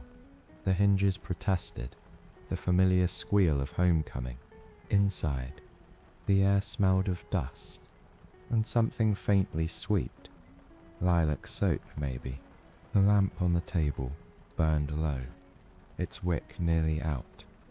I set my bag down and waited for her voice to come from the next room. It didn't. The silence stretched, heavy but not empty. It was a silence that knew things. On the mantel, beside the clock, sat a letter. My name on the front, in her hand. The graceful, looping script that had written me through the hardest months. I didn't move to open it right away. My fingers hovered above it, as though it might vanish. The fire had gone out, leaving only ash. I crouched to relight it, just to have something to do, something to keep my hands from trembling. When the flames caught, I unfolded the letter. Her scent rose faintly from the paper, a ghost of lilac and smoke. "If you're reading this," it began, "then you've come home." I remember exhaling, long and shaky. "I tried to wait," she wrote, "but time has its own pace. Don't think of this as goodbye. Think of it as a pause between verses." The rest of the words blurred as the tears came. I hadn't cried when my friend's telegram arrived, nor at the hospital, nor even on the train, but there, in our quiet living room, with the rain beginning again outside, I let it come. It wasn't the kind of grief that burns. It was the kind that hums low, constant, unwilling to leave. I don't remember how long I stayed kneeling by that fire. The clock struck once, twice, marking an hour that meant nothing. Eventually I stood, folded the letter, and placed it back on the mantel beside her photograph. The flame light flickered across her smile, making her look almost alive. That night, I couldn't bear the bed. I lay on the couch, wrapped in her shawl, the rain tapping the windows like an old rhythm. The gramophone sat in the corner, silent but waiting. I thought about playing her favourite record, but I couldn't, not yet. The quiet felt sacred, like a room between two worlds. I closed my eyes, and the house seemed to breathe around me. In the morning, light pooled across the floor. The world outside was washed clean, sharp-edged. I brewed coffee. The motions came back automatically. 2 cups, always 2, even when one stayed untouched. The smell filled the kitchen, curling up to meet the faint trace of her perfume, still clinging to the curtains. I sat at the table and stared at her empty chair. I'd expected despair, or anger, or something dark, but what came was gentler, like a tide retreating. She had always been practical about things beyond her control. "We belong to time as much as to each other," she'd said once, when I asked if she feared losing me. "If it asks for me first, you must let me go kindly." I hadn't understood that then, but now her words felt like a key left under the mat. After breakfast, I walked through each room slowly. The small vase of dried roses on the dresser, the half-finished scarf, folded neatly in a drawer, the book open on the nightstand. All of it spoke in her language of order and care. I touched the scarf and felt the imprint of her hands in its weave. The window beside the bed framed a patch of sky just beginning to clear. I whispered, I made it home, though I wasn't sure who I meant it for. In the afternoon, neighbours stopped by. They spoke softly, offered condolence wrapped in platitudes. I nodded, smiled when I could. They meant well, but their words couldn't reach the space she'd filled. After they left, the house returned to its true quiet. I lit the lamp early, unwilling to let darkness come too soon. I spent the evening sorting through her letters again, the same ones from the drawer, the ones that had kept me alive on long nights overseas. Her handwriting grew steadier with each year, as if she'd written herself into certainty. I reread the one that ended, "Promise you'll keep the house alive." That became my purpose, simple and absolute. So I did.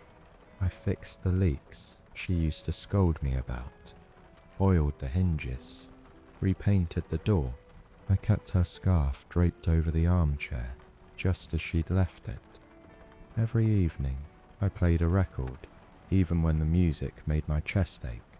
I spoke to her out loud while I cooked, told her about the neighbour's garden, the weather, the news, and though silence always followed, it didn't feel empty anymore. It felt answered. in some language only the heart hears.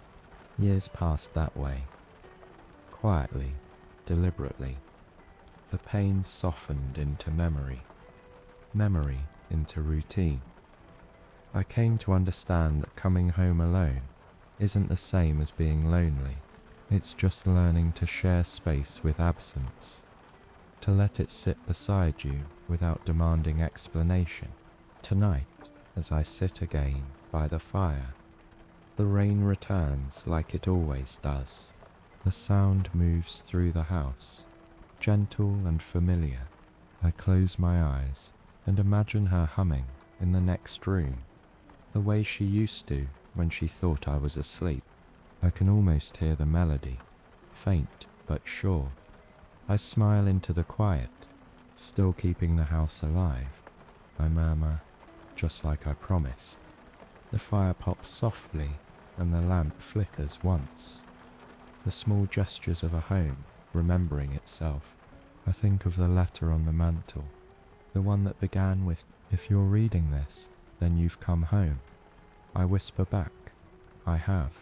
Outside, the rain steadies, tracing old paths down the glass. Inside, the warmth holds, unbroken, and though only one chair is occupied, the room feels full. The first time the cat appeared was on a night much like this one.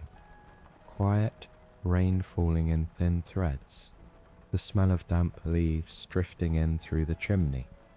I was sitting in the armchair by the fire, half reading a newspaper that had nothing new to say, when I heard the faintest scratch at the window pane.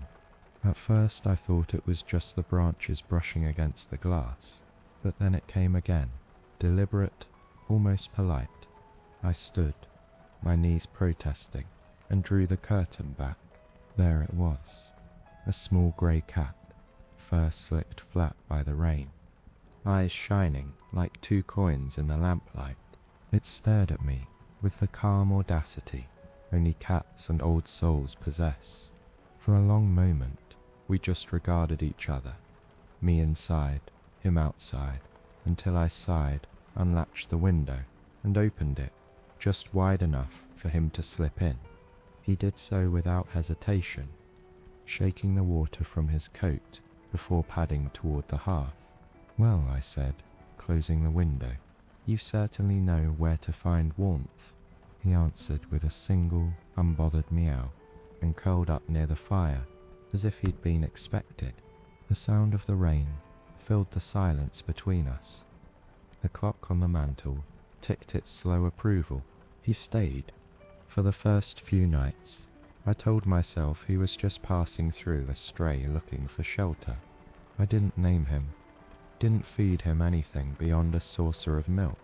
But each evening, as the sun sank and the first drops began to patter against the windows, there he was again, waiting by the back door. Sometimes I'd find him sitting on the sill before I even turned on the lamp, his tail flicking like a metronome. He wasn't an affectionate creature, not at first.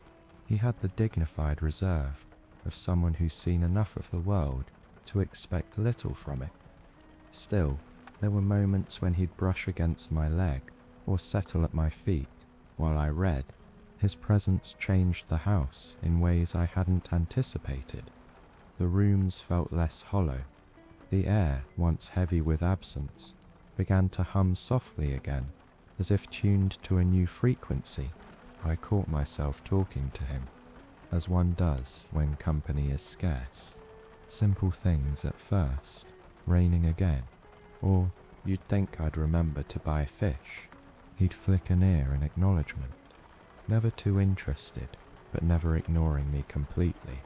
It reminded me of her, the way she'd listen, while pretending not to, letting me find my own way to the point. One afternoon, as I read by the window, a cat jumped onto the table beside her photograph. For a second, I nearly scolded him. Old habits of order die hard, but he only sat there, staring at her image.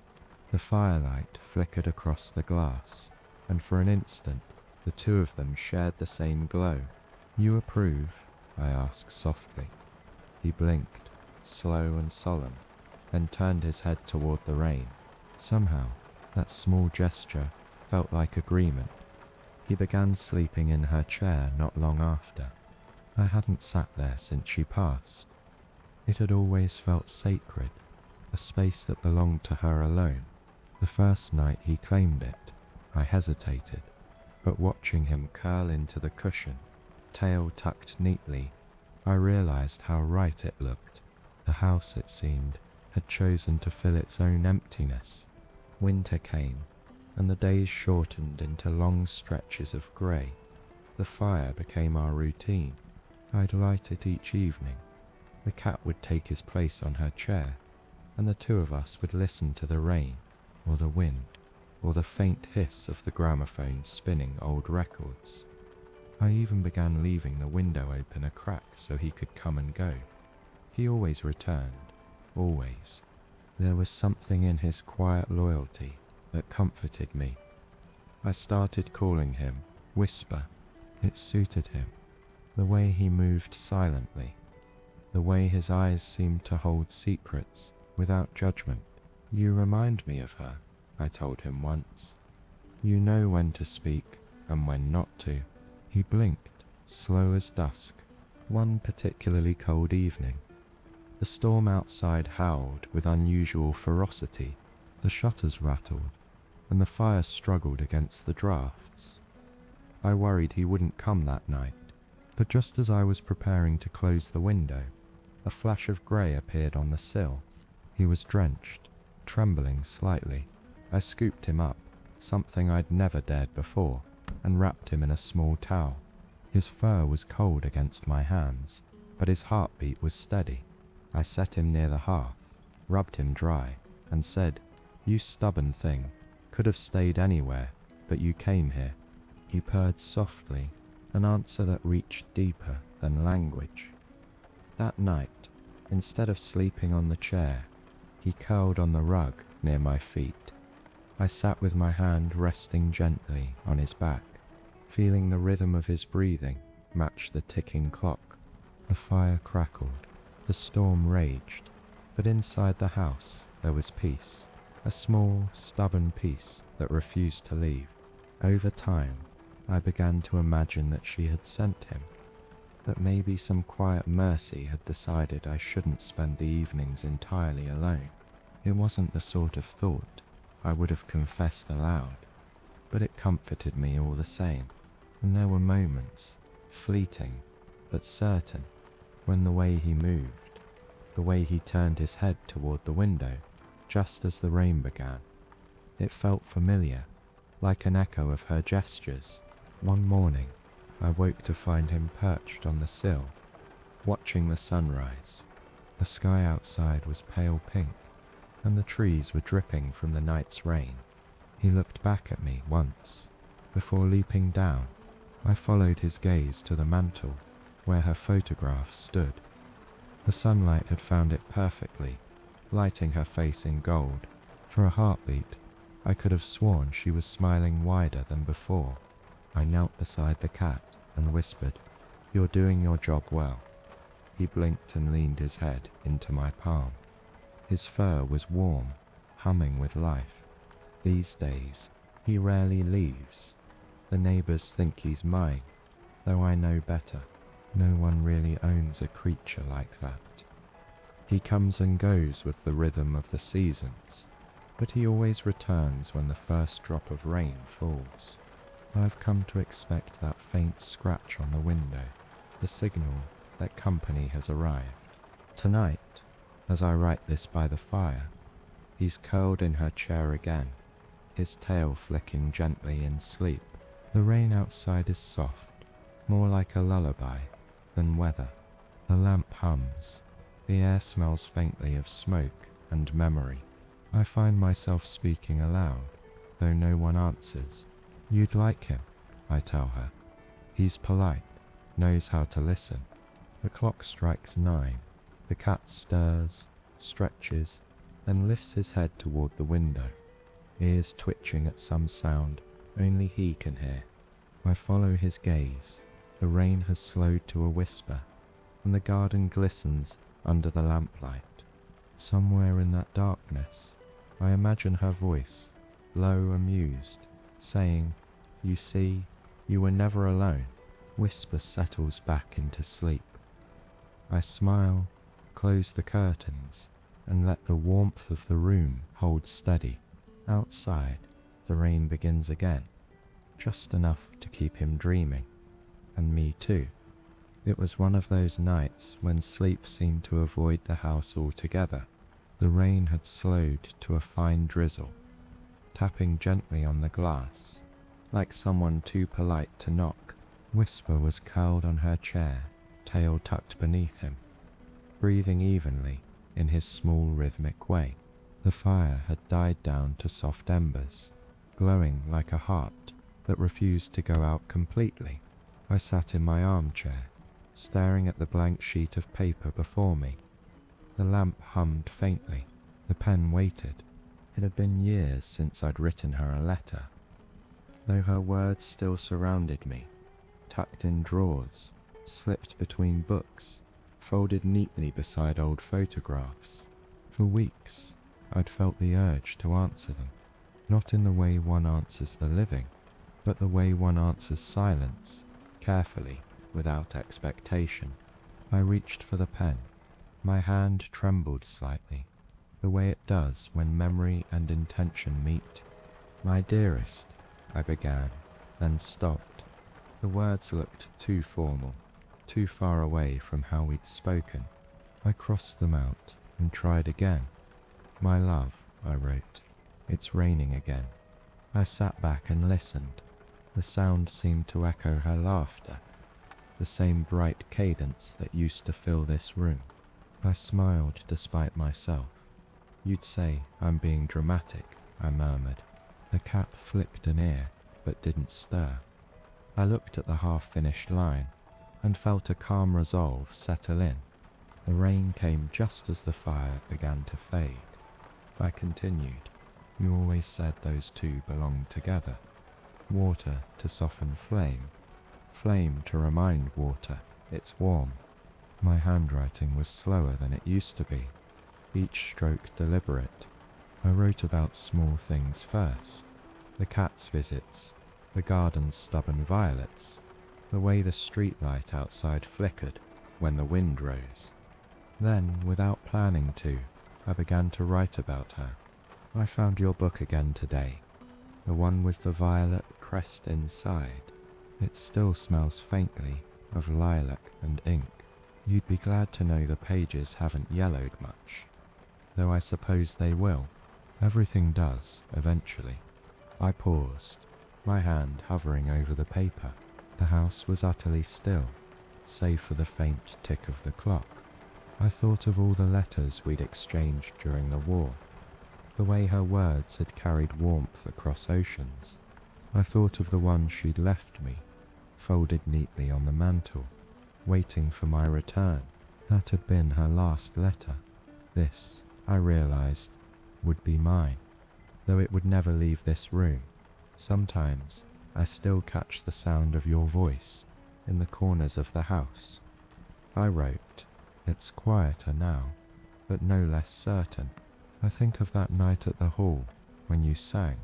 I didn't tell you then, but I've never heard anything more honest in all my life.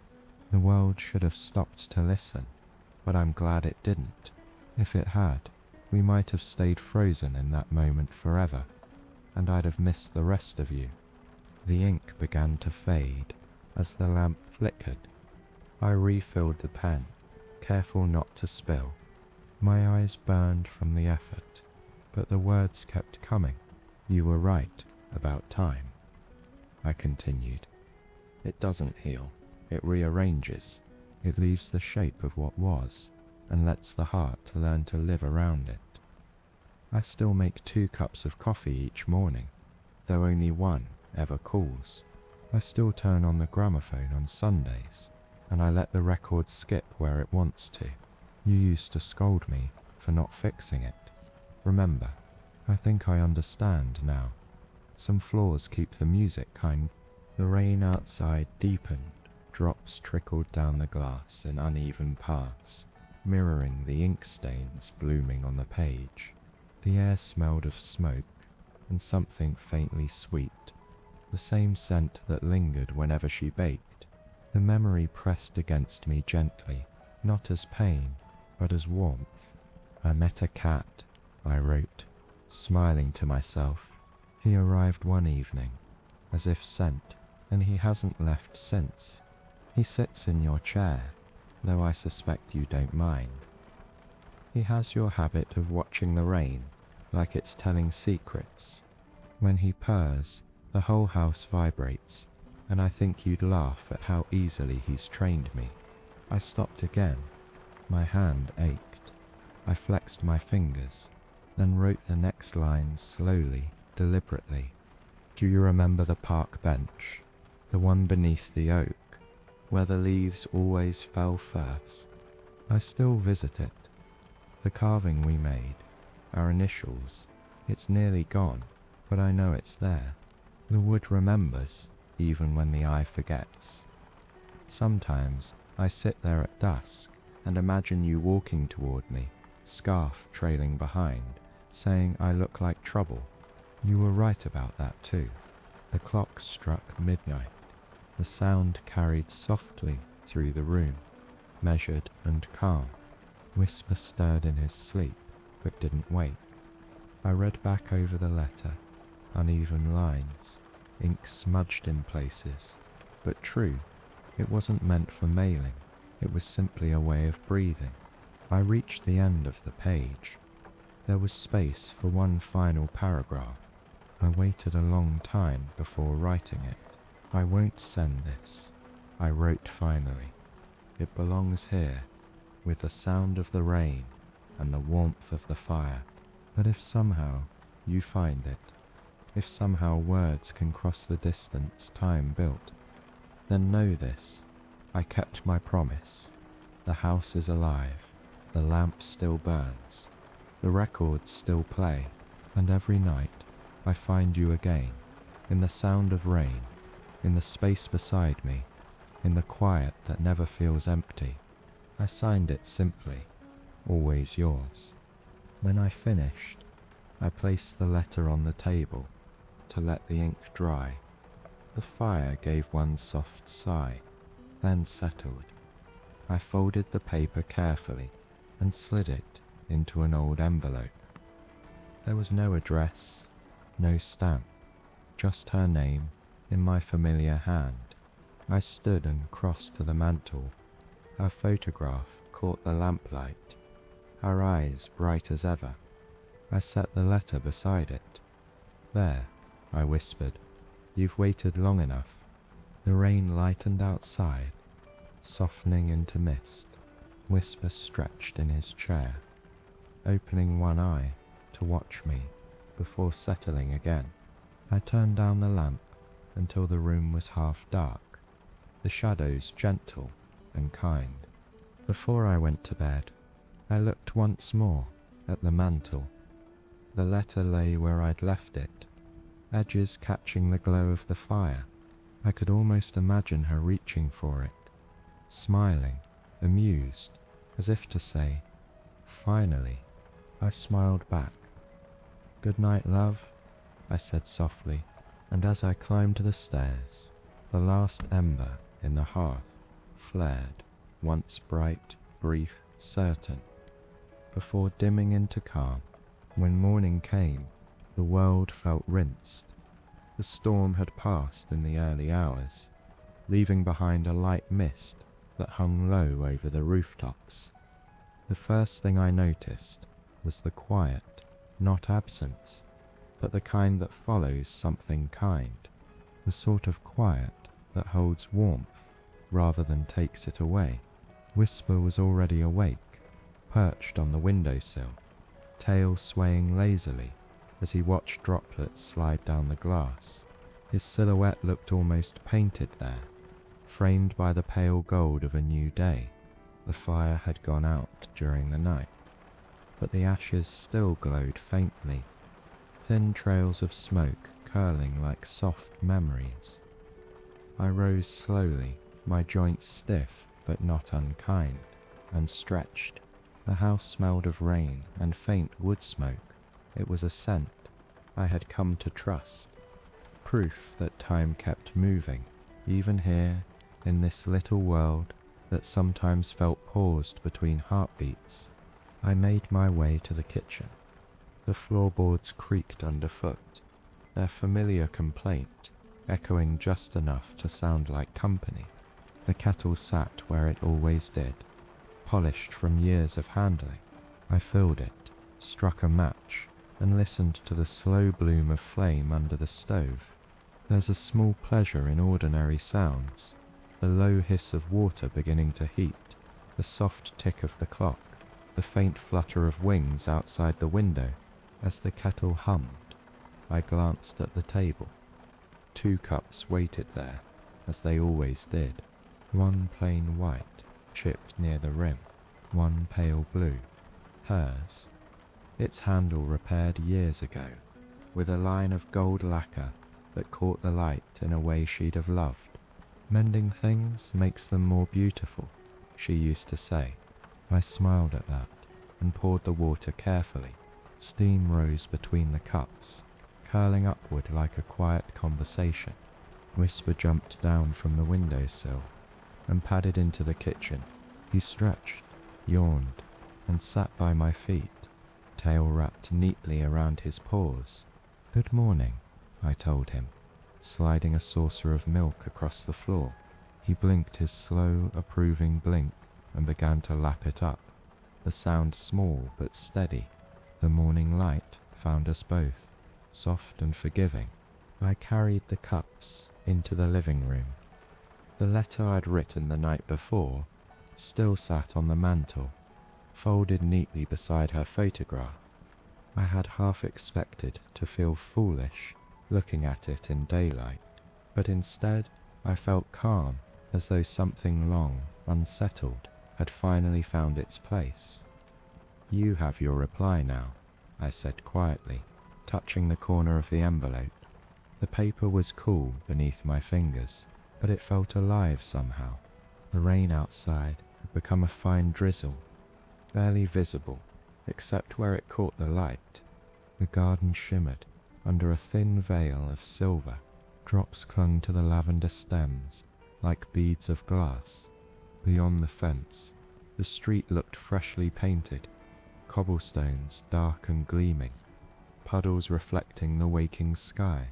It all felt both new and ancient at once, as if the world had gone back to its simplest form overnight. I took my place by the window, tea in hand, and watched the day unfold. A postman passed by, whistling a tune I didn't recognize. A child in a yellow coat splashed through a puddle, his laughter cutting through the cool air. Across the way, Mrs. Langley from the corner house was hanging out her laundry, despite the drizzle. She waved when she saw me. I waved back. The ordinary rhythm of life, so fragile, so endless. Whisper leapt onto the sill beside me, pressing his nose against the glass. His reflection looked almost human in its curiosity. I reached over and scratched behind his ear. "She'd say you're spoiled," I murmured. He flicked his tail, unimpressed. The gesture made me laugh, a small sound, but genuine. The kind of laugh that stays long after it fades. The tea had cooled a little, but it tasted better that way, mellow, earthy, with a hint of smoke. I closed my eyes and let the warmth fill me. The letter, the rain, the cat, the quiet, all of it seemed to hum together in some quiet harmony. I thought about how she'd once said that mornings were her favourite part of the day, because they were promises waiting to be kept. Every dawn is an apology for yesterday, she'd told me once, while buttoning her coat, and a chance to begin again. Throughout couleur be. The clock struck 9, each chime soft, but sure. I set my cup down and opened the window a few inches. The air that entered was cold, clean, and full of that unmistakable scent, rain on earth, metal and newness. It touched my face gently, like fingers remembering how to be tender. For a moment I closed my eyes and imagined her stepping through that scent, smiling, saying something simple like, "Isn't it lovely?" I took a deep breath and looked at the mantel again. The photograph glowed in the morning light, her eyes catching just enough reflection to seem almost real. The letter beside it looked peaceful, settled. "I'll keep it there," I said aloud. "You've earned your place." Whisper meowed softly, as if in agreement. The drizzle thickened for a moment, then thinned again, leaving the faintest sound, not quite silence, not quite song. I thought about how every ending we'd lived through had eventually given way to something gentler. Even grief, given enough mornings, begins to mimic gratitude. I was grateful for the house, for the rain, for the memory that never stopped being kind. After breakfast, I put on my coat and stepped outside. The air met me like an old friend. The ground was slick, but the rain had already begun to dry on the cobblestones. The garden smelled alive. The lavender shimmered, the small bench gleamed with dew. I stood there for a while, listening to the faint hum of the city awakening. Somewhere a church bell rang, its echo soft and forgiving. I walked to the gate and looked down the street. The puddles reflected the grey-blue sky, and a breeze carried the scent of wet leaves. The world felt smaller, but lighter. "You were right again," I said quietly. "The morning does fix things." When I returned inside, Whisper was waiting near the fireplace, watching the door as if counting my steps. I scratched his head and laughed softly. "Guarding the place, are you?" he purred, then jumped onto her chair, curling into a perfect circle. The house seemed to sigh in approval. I sat down once more, letting my hands rest on my knees. The light had shifted, brighter now, warmer.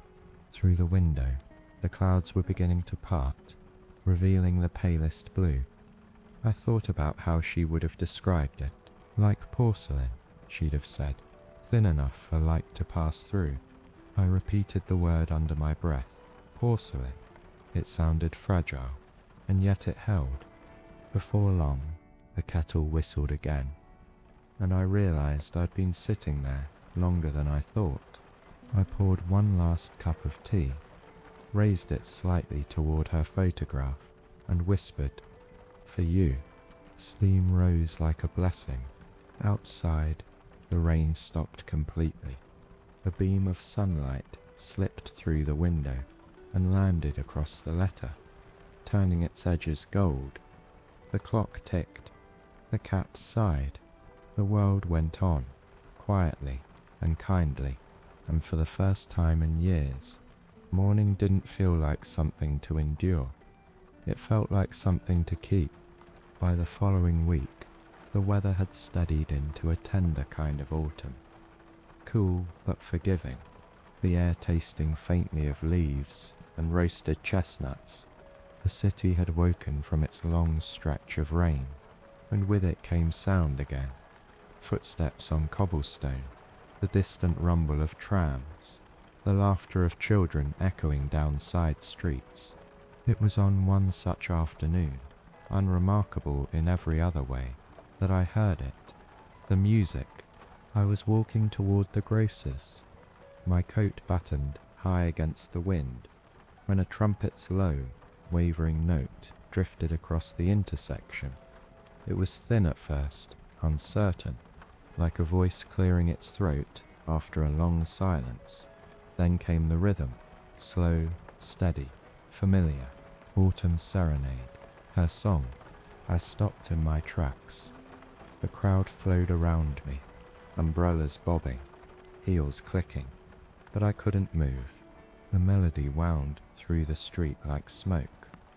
I followed it without thinking, drawn, as if by memory's own hand.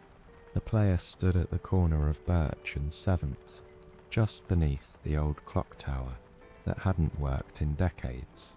He was young, maybe 20, wearing a brown coat, 2 sizes too large, and a hat that shadowed his eyes. A small case lay open at his feet, a few coins glinting inside, but it wasn't the sight of him that stopped me. It was the sound.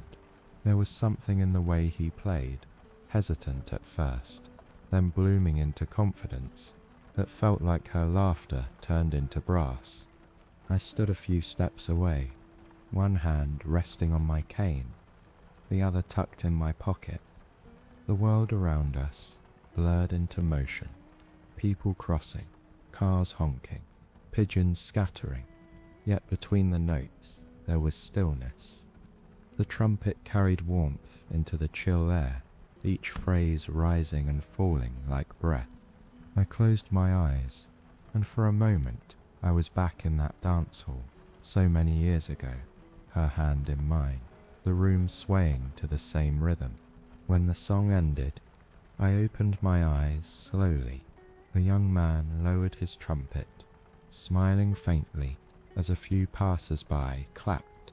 I joined them, my applause small but sincere. He nodded his thanks, his eyes meeting mine briefly. There was kindness in them, and something I recognized, though I couldn't name it. "You play beautifully," I said as I approached. "Thank you, sir." His voice was soft, careful. It was my grandmother's favorite song. She used to hum it when it rained. I felt the air catch in my chest. "Is that so?" He nodded, placing the trumpet gently back into its case. She said it sounded like forgiveness. I smiled. She must have been wise. "She was," he said. "She passed last spring." We stood there a moment, 2 strangers bound by a melody, in the weight of shared memory. I reached into my coat pocket and pulled out a few coins more than he expected. Judging by his startled look, "For the music," I told him, "and for her." He hesitated, then accepted it with a small nod. "I'll keep playing," he said quietly. "She'd like that." I looked up at the clock tower, its hands forever frozen. At 3:10, "So would mine," I whispered. The young man smiled again, uncertain but genuine. Then he lifted the trumpet back to his lips. The next tune began, lighter this time, almost playful. I lingered only a moment longer before turning toward home. As I walked away, the sound followed me down the street, fading and returning with the wind.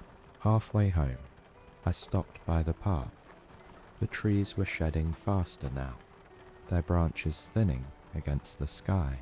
The bench, our bench, waited beneath the oak, half covered in golden leaves.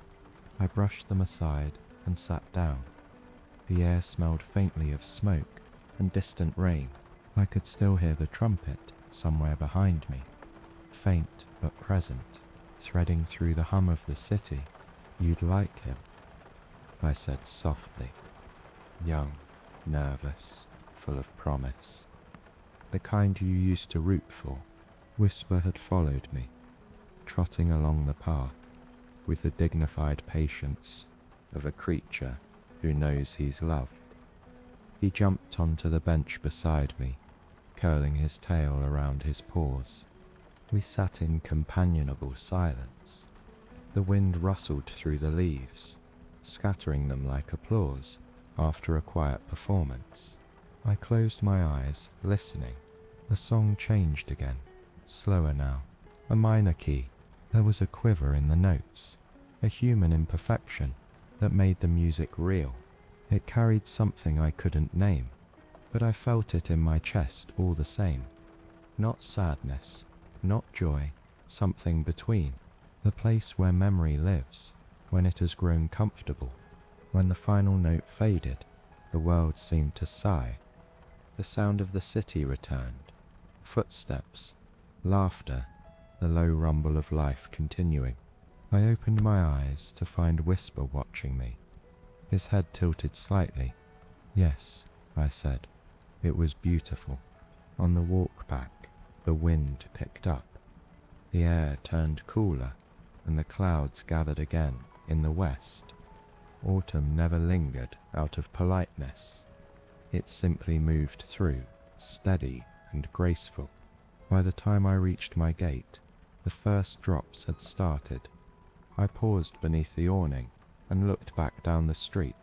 The trumpet player was gone, but his echo remained. Inside, the house welcomed me with its familiar warmth. I hung my coat, set my hat on the hook, and lit the lamp. Its glow spread slowly, painting the walls in gold and shadow. Whisper shook the damp from his fur and leapt onto her chair. I crossed to the gramophone, lifted a record, and placed it gently on the turntable. The needle found its groove, and soon the room filled with the same tune I'd heard on the street. The rain outside quickened. I sat by the fire, tea in hand, letting the music fill every corner. The trumpet's ghost mingled with the vinyl's crackle, and for a heartbeat, I could no longer tell which was memory and which was present. It all blurred together, rain, rhythm, remembrance. When the song ended, I didn't lift the needle. I let the soft hiss of the record spin on. Whisper opened one eye, then another, as if checking to be sure I was still there. "I'm here," I said quietly. "And so are you." The rain fell harder, steady and sure, tapping against the windows in perfect time. The letter on the mantel caught a flicker of lamplight, the gold edges glinting. I watched it until the room began to soften around the edges, the music slowing into silence. Outside, somewhere beyond the steady rhythm of the rain, I thought I heard it again, a single faraway note from a trumpet, bright and sure. I smiled. "Play on, lad," I whispered. "Play on." And the house, listening, seemed to hum in gentle harmony.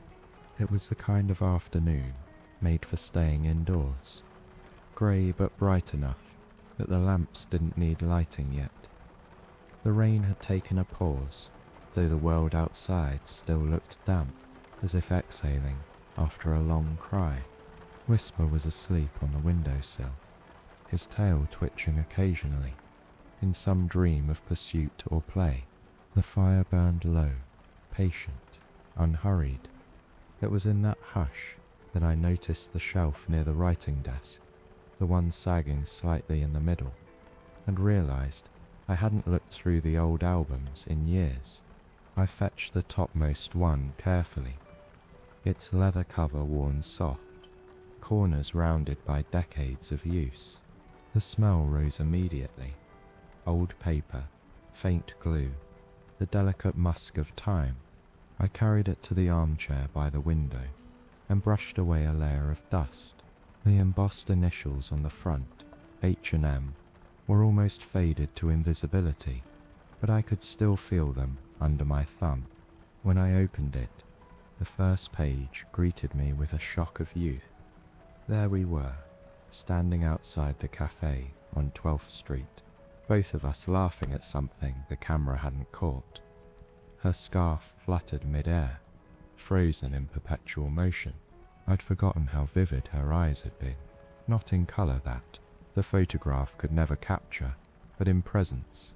She'd filled a frame effortlessly, even in black and white. I turned the page and found another. The tiny apartment we'd shared when money was scarce, but time was abundant. The curtains had been mismatched, the table uneven, and yet we'd called it paradise. In the corner of the photo, our cat from those years, not Whisper, but a predecessor in charm and mischief, sprawled across the kitchen counter, as though he owned the place. She'd loved that cat fiercely. "He's independent," she used to say. "You should take notes." I smiled at the memory, tracing the outline of her figure with one finger. The photograph had aged, but her joy had not. It lived there, untouched by dust or distance. A few pages later came the ones from the park, the bench, the pond, the trees wearing their crowns of gold. One photo showed her tossing bread to the ducks. Mid-laugh, her hat tilted just so. Another captured us both from behind, sitting shoulder to shoulder. I remembered that day, how the photographer, a stranger, had asked if he might take our picture. For the light, he'd said. We'd agreed, not realizing how precious that unposed stillness would become. The pages whispered as I turned them. Each carried a small echo. Birthdays, dinners, the quiet triumphs of an ordinary life. There were photos of friends, long gone. Faces I could almost name, but not quite. There was one of the cafe owner, Rosie, handing her a slice of lemon cake with exaggerated ceremony. The anniversary special, he'd called it, though no such special existed. Halfway through, I found the wedding pictures. We'd married in spring, when the lilacs were in bloom and the air smelled of beginnings. She'd worn a simple dress, no veil, just a single flower tucked behind her ear. I remembered the way the sunlight caught in her hair as we stepped out of the small church. The crowd had cheered, or maybe it was just the wind in the trees. I'd never been sure. I lingered over those pages. The edges were soft, the glue yellowed, but the images held. I could almost feel her hands slipping into mine again, hear her teasing voice, saying, "Don't look so serious, you're supposed to smile." The next section of the album was newer, compiled after the war. Fewer people smiled in those. The faces were quieter, the moments smaller. There she was, sitting in the garden with her tea, sunlight filtering through her hair. Another showed her painting by the window. That same window where the cat now slept. The canvas in the picture was unfinished, a blur of colours that never resolved into form. She'd called it Rainlight. I remember asking why she didn't complete it. "It already says what it needs to," she'd replied. I turned another page, blank. The last photo had been added years ago. The space after it felt heavy, as if the album itself knew there should have been more. I ran my palm over the empty page, the texture rough where glue had dried, unused. Without thinking, I rose and crossed to the mantel. Her photograph watched me from its place beside the letter. I took it gently, the frame cool in my hand. The light from the window softened her features, not erasing the years, just blessing them. I carried it back to the chair and placed it at the end of the album's final row. It fit perfectly, as though the space had always been waiting. "There," I said aloud. "Now it's finished." Whisper stirred at the sound of my voice, stretched, and jumped down from the sill. He padded over, sniffing at the open pages before curling at my feet. I looked down at him. "You'd have liked her," I told him, though I knew that by now he probably already did. His ears flicked in silent agreement. The rain began again, softly this time. As if remembering its cue, I sat back, letting the rhythm fill the room. Each drop against the glass sounded like a page turning somewhere beyond reach. I thought about how many stories never get written down. The quiet ones, the daily kindnesses, the unspoken gratitude. The album held so much, yet so little of what truly mattered. "She'd laugh at me," I murmured, sitting here talking to a book of paper. But she'd done the same once, talking to novels, to flowers, to the cat who never answered. Perhaps that's what love becomes in the end, a conversation that continues, even when only one voice remains. The light shifted as the afternoon waned. I closed the album slowly, pressing the cover until it made that small sigh of leather on paper. The sound felt final, but not sad. I placed it on the table beside my cooling tea and let my hand rest on it a moment longer. In the dimming light, the room looked exactly as it should. Full, balanced, alive.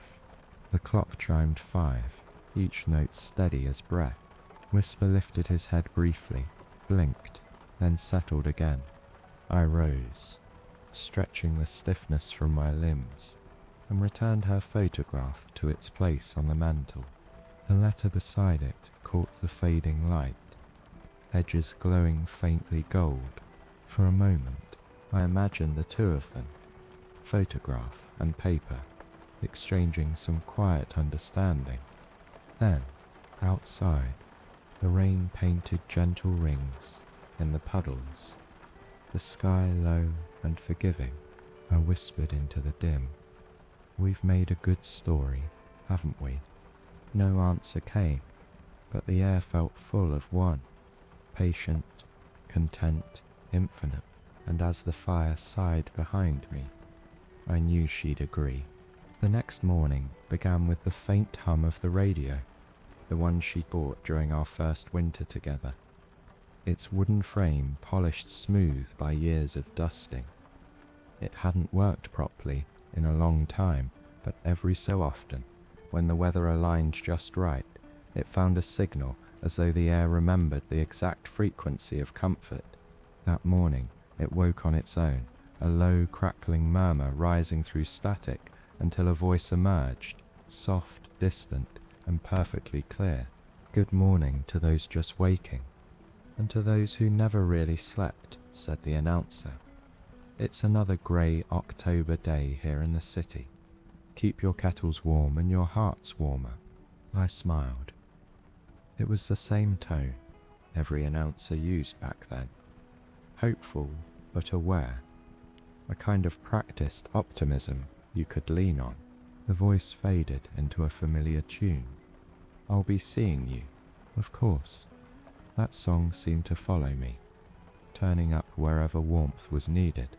I moved toward the window, coffee in hand. Whisper trailed behind, his tail brushing the edge of my slippers. The rain had paused again, but the sky was still silver and low, the kind of morning that smelled of wet leaves and paper. Across the street, Mrs. Langley's curtains fluttered as she opened her windows. The baker's truck rumbled past, its back door half open, letting the scent of bread drift through the air like an invitation. The music from the radio filled the room, fragile but steady. The singer's voice trembled at the high notes, not from age perhaps, but from honesty. That kind of trembling only happens when someone means every word. I stood by the window, sipping slowly, letting the steam rise to meet the rhythm. Whisper jumped onto the sill and began pawing at a spot where condensation had gathered. His paw prints left faint trails, small as commas across the glass. "You're rewriting the weather," I told him.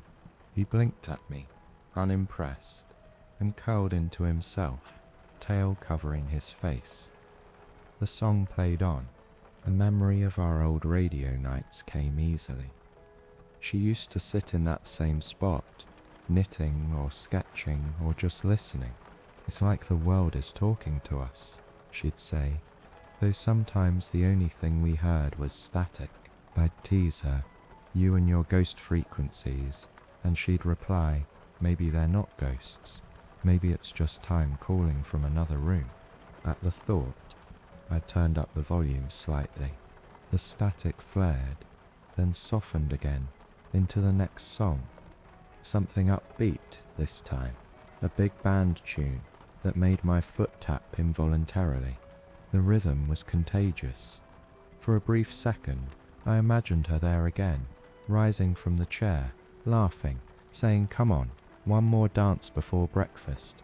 The image was so vivid, I nearly answered out loud.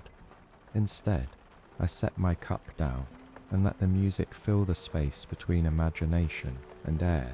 The rhythm bounced off the walls, threading through the ticking of the clock, the purring of whisper, the faint crackle of the fire. It was an orchestra of the ordinary. When the song ended, the announcer returned. "That was Glenn Miller and the orchestra," he said cheerfully. "For anyone listening by their window, may your day find its melody." His words lingered longer than they should have, as if directed at this very room. I sat in her chair, a rare indulgence, and leaned back, letting the fabric hold me. The cushion had kept her shape somehow, a faint hollow of memory. On the table beside it sat the small wooden box where we used to keep spare batteries, buttons, and bits of string. I opened it absent-mindedly and found beneath the clutter a folded slip of paper. It was a radio schedule from 1951. Our handwriting scrawled across it. Mondays, news at 6, music hour at 7. Tuesdays, story theatre. Fridays, late jazz. Don't forget kettle. Her notes ran in the margins. Remind Henry to fix Ariel. Try lemon cookies again. Find out what that song from Tuesday was called. I smiled as I traced her loops and lines. Even her handwriting carried rhythm, quick, decisive, full of small flourishes that seemed to hum off the page. I slipped the paper back into the box and closed it gently. Some things are better left where they rest. The radio crackled again. A different announcer this time, younger maybe. "For those tuning in," he said, "we're revisiting songs from the home years, melodies that held us together when the world tried to come apart." He let the words breathe before the next record began. A slow, lilting piano line. Whisper lifted his head. A melody was one she'd loved. "Someone to watch over me." It began with that familiar softness, a kind of longing that never rushed to resolve. I leaned forward, elbows on my knees, watching the window fog with breath and sound. "You'd like this morning," I murmured. "Not too cold, not too bright. Just the kind you used to call thinking weather." Outside, a light drizzle returned, its rhythm syncing perfectly with the piano's tempo. The effect was uncanny, like the world accompanying the song in real time. I thought of the morning she'd hum while making breakfast, tapping her spoon against the edge of the pan in time with whatever played on the radio. "Music makes food taste better," she'd insist. I never argued, she was right. The song neared its end, slowing into those final, suspended chords that hang just long enough to make you ache for one more note. When silence came, it wasn't empty. It was full of echoes, small, invisible threads connecting then to now. I turned the dial slightly, searching for another station, and found instead a burst of static, then a faint voice reciting poetry. I recognized the line before it finished. Time was never ours to keep, only to share for a while. I sat very still. The voice continued, low and clear, reading verses I didn't know but somehow remembered. The words filled the air like smoke, curling around the edges of memory. When the broadcast ended, the radio went quiet, not off, just resting. Whisper stretched, yawned, and hopped down from the sill to nudge my ankle. "All right," I said softly. "Breakfast it is." In the kitchen, I boiled water again, toasted bread, and sliced a bit of jam I'd made last summer. The radio's silence followed me, a companion rather than an absence. I set 2 plates on the table, habit, not sentiment, and ate slowly, watching the rain weave thin silver lines across the glass. Afterward, I returned to the living room, and switched the radio off properly. The dial clicked, and for a moment the house exhaled. I placed my hand on the wooden casing, tracing its curve, and whispered, "Thank you." Outside, the drizzle softened to mist, and sunlight began to push through, timid but determined. The room brightened. The photograph on the mantel caught a streak of gold, her smile deepening just slightly in the light. Whisper jumped back onto the sill, watching the shifting sky. I sat again in her chair, the quiet warm around me, and let the day begin as it wished. With no rush, no destination, the house was still but full, and somewhere, faintly, as if from another room, the radio hummed one last note before settling into peace. The week drifted by in the calm way only late autumn knows, the kind of days that smell faintly of rain and wood smoke, when even the air seems to walk slower. On Thursday afternoon, as I was mending a loose hinge on the front gate, I heard footsteps crunching along the path. At first, I assumed it was the postman again, but when I looked up, I saw a figure taller, broader, wearing a familiar navy coat, Tom. It took me a moment to recognize him. Years had turned him from the lanky boy next door into a man with the sure, steady walk of someone who had weathered his share of storms. He lifted his hand in greeting, smiling the same easy smile I'd seen since he was a child. "Afternoon, Mr. Harris," he called. "Afternoon, Tom," I replied, straightening with a soft groan. "Didn't think the young remember us relics." He laughed, the sound bright and genuine. I could never forget. I was just walking home from the station and thought I'd stop by. "Haven't seen you since before summer." He paused at the gate, eyes softening. "Mind if I come in?" "Of course not." "You still take your tea with too much sugar." "Always," he said, grinning. Inside, the house seemed to straighten itself for company. The fire flickered a little higher, the air warmed, even the radio gave a brief hum before settling. Whisper emerged from the hallway, tail high, assessing the visitor with his usual mix of suspicion and curiosity. "Ah, so this is the famous cat," Tom said, crouching. "He's bigger than I imagined." Whisper blinked, unimpressed, and padded off toward the kitchen, as if to grant us permission to talk. I brewed the tea, while Tom looked around the room. His eyes lingered on the mantel, the photograph, the letter, the vase of dried lavender. "You kept everything just as it was," he said softly. "Some things refuse to be changed," I answered, pouring water into the cups. "Sit down, lad." He took the armchair opposite mine, the one that used to be hers. The sight felt strange at first, but not wrong. The firelight softened his features, and for a moment I saw the boy he'd been, the one who used to run errands for us after school, always chasing coins and stories. "I've been meaning to come sooner," he began. "Work's kept me busy. They moved me to the post office in town. I sort more envelopes than I can count." I smiled. "You've chosen an honest profession. The world still runs on letters, whether people know it or not." He nodded, then hesitated. "Do you ever miss it? Writing to her, I mean." The question landed gently, but it reached deep.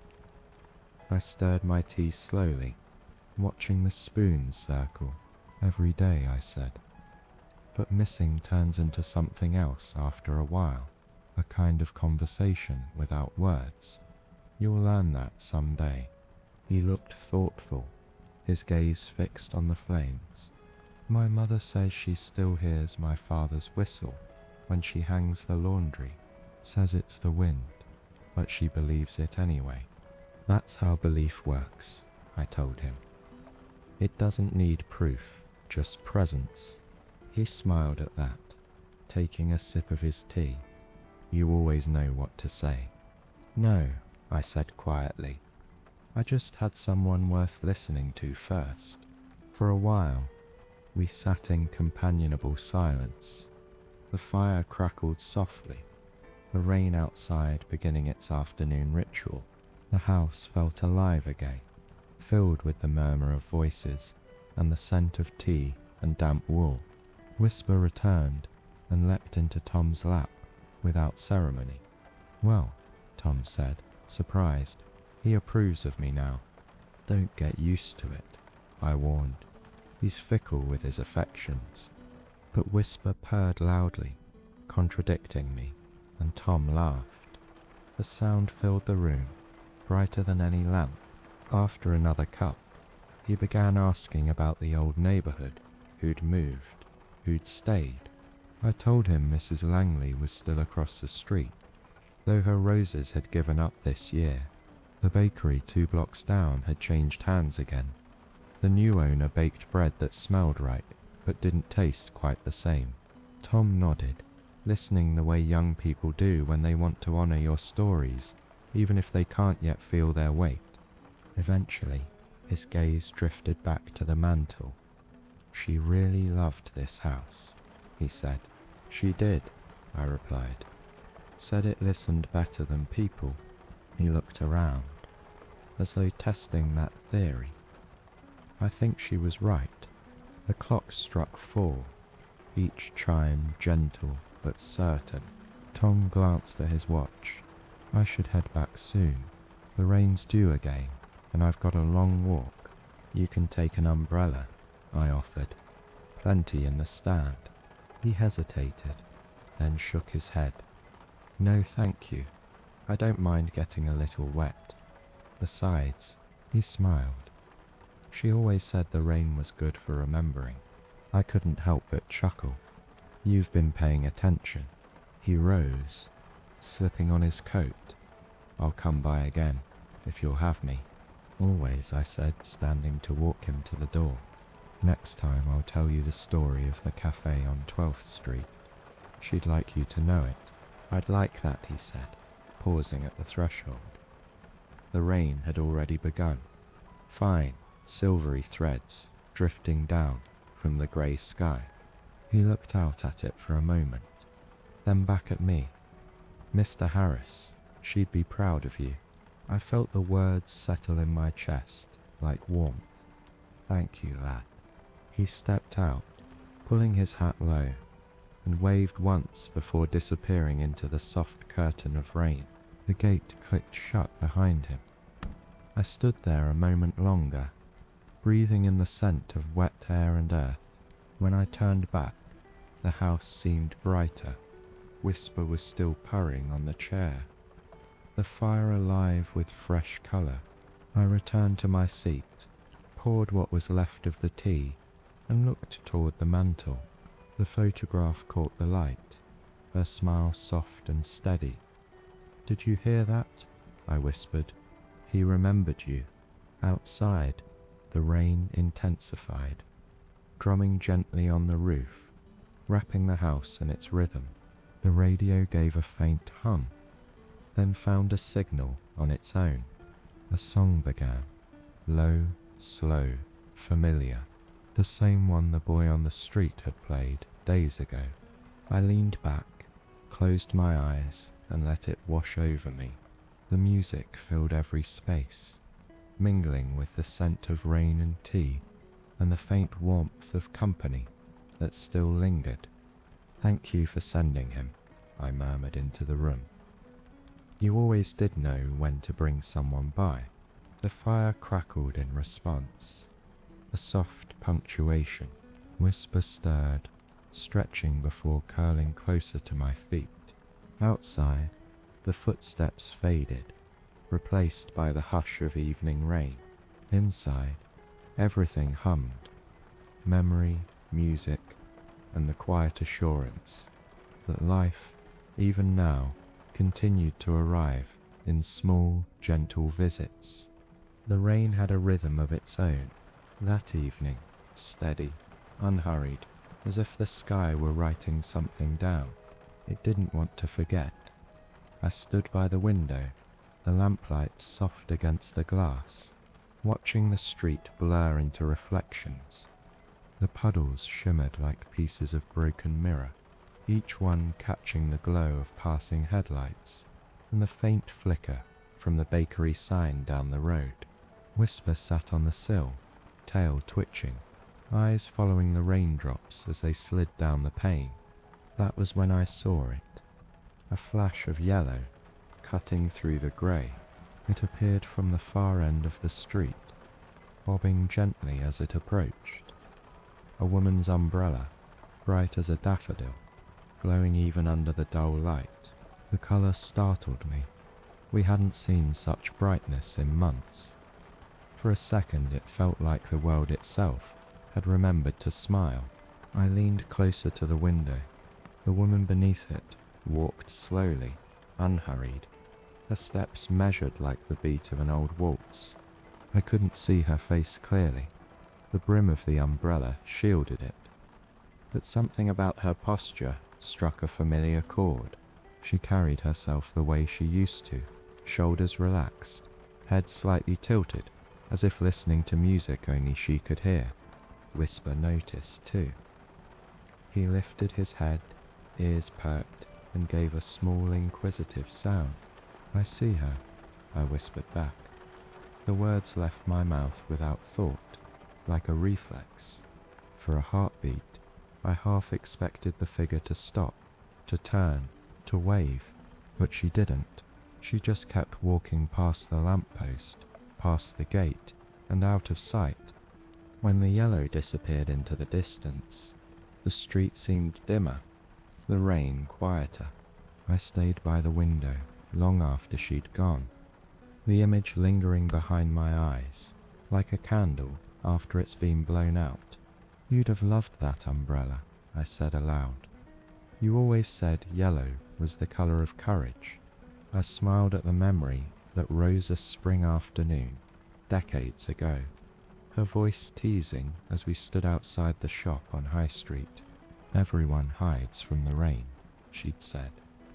I'd rather carry my own sunshine. She'd chosen the brightest umbrella on display, twirling it open right there on the sidewalk, as though daring the clouds to complain. People had stared, but she didn't care. She never did. That same umbrella had lasted for years, patched twice after being caught in storms, still defiant to the end. I'd found its handle tucked away in the attic long ago, the fabric long since faded to pale gold. It hadn't seemed right to throw it away. Maybe I'd put it there for this very moment, a relic waiting to be remembered. The kettle whistled softly, pulling me from the window. I poured tea and carried it back to the armchair, the warmth seeping into my hands. The fire crackled low, throwing shadows across the walls. Whisper jumped down from the sill and curled near the hearth, his fur catching the light. Outside, the rain's rhythm softened into a hush, like applause fading after a long song. I thought of the woman with the umbrella. Maybe she was just passing through a stranger, on her way home, or maybe she lived nearby, walking this route every evening. But part of me, the foolish part that still listens for familiar laughter in quiet rooms, wanted to believe she had been something else, a message perhaps, a reminder that joy, bright, unapologetic joy, still walked these streets. I opened the drawer beside the desk and pulled out the old umbrella handle. The wood was smooth, the brass tip dulled with time. I ran my fingers along it, feeling the faint grooves where her initials had once been carved. Men H. She'd done it herself one summer afternoon while we picnicked near the pond. "So you won't forget which one's mine," she'd said, though of course I never could have. I set the handle on the table beside her photograph. The lamplight glinted off its curve, turning the brass momentarily gold again, Seems your sunshine came back for a visit, I murmured. The clock chimed 7, soft and low. I rose and crossed to the window once more. The street was empty now, only the rain left to tell stories. Still, I found myself scanning the shadows, hoping for another flash of yellow. It didn't come, but I didn't feel disappointed, only peaceful, as if something small but essential had been restored. Whisper padded over, pressing against my leg. I knelt to scratch behind his ears. You saw her too, didn't you? He purred, eyes half closed, as though he understood more than he let on. The house felt warmer somehow, fuller. The letter on the mantel seemed to glow faintly in the lamplight, and for a moment I could almost smell lilac in the air. I poured a second cup of tea out of habit and placed it on the small table beside the chair. For you, I said softly. You never like to drink alone. Steam curled upward, meeting the faint reflection of the umbrella handle on the glass tabletop. The rain outside thickened once more, tapping against the window in even rhythm. I leaned back, listening. The world felt alive, every sound a continuation of something larger. Maybe that was her gift all along, finding music in what others called noise, light in what others called ordinary. After a while, I picked up the pen resting beside my notebook and began to write, not a letter this time, but a small memory, just a few lines. A woman with a yellow umbrella passed by today.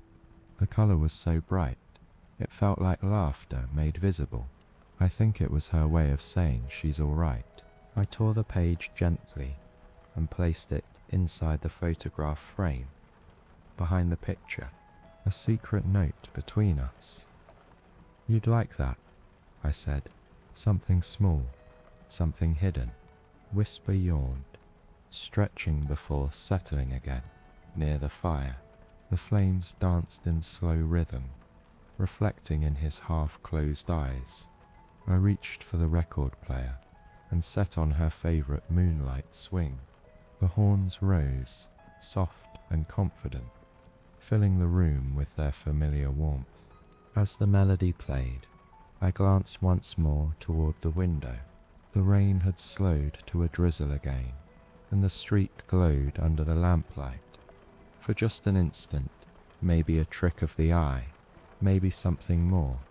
I thought I saw it, a small streak of yellow, turning the corner at the far end of the street. I didn't move, didn't blink, just smile. Thank you, I whispered. The music carried the words gently away. The room felt lighter, the rain softer, and though the yellow faded back into night, its glow lingered. Not on the street, not in the sky, but here quietly, where she had always kept her colour. By December, the city had dressed itself for winter. Strings of warm lights hung between the lampposts, swaying slightly in the wind. Shop windows glowed with tinsel and ribbons, and the air smelled faintly of pine and roasted chestnuts. Even the rain had changed its tone, softer, almost shy, as though it too wanted to listen. I could see the breath of the passers-by from my window, rising like smoke into the grey afternoon. Inside, the house felt especially still, the kind of stillness that asks to be noticed. Whisper was curled near the fire, paws tucked beneath his chest, his eyes half closed but alert.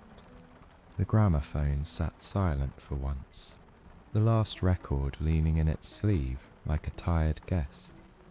I had just poured my evening tea when I noticed the small box on the shelf near the door. It had been there for years, the one labelled Winter Decorations in her looping handwriting. I hadn't opened it since she'd gone. I hesitated, the cup warm in my hand, steam rising like a quiet dare. Then, with a slow exhale, I set the cup down and reached for the box. The lid creaked, the smell of dust and old pine filling the air. Inside, wrapped in tissue paper, yellowed by time, lay the lanterns. They were simple things.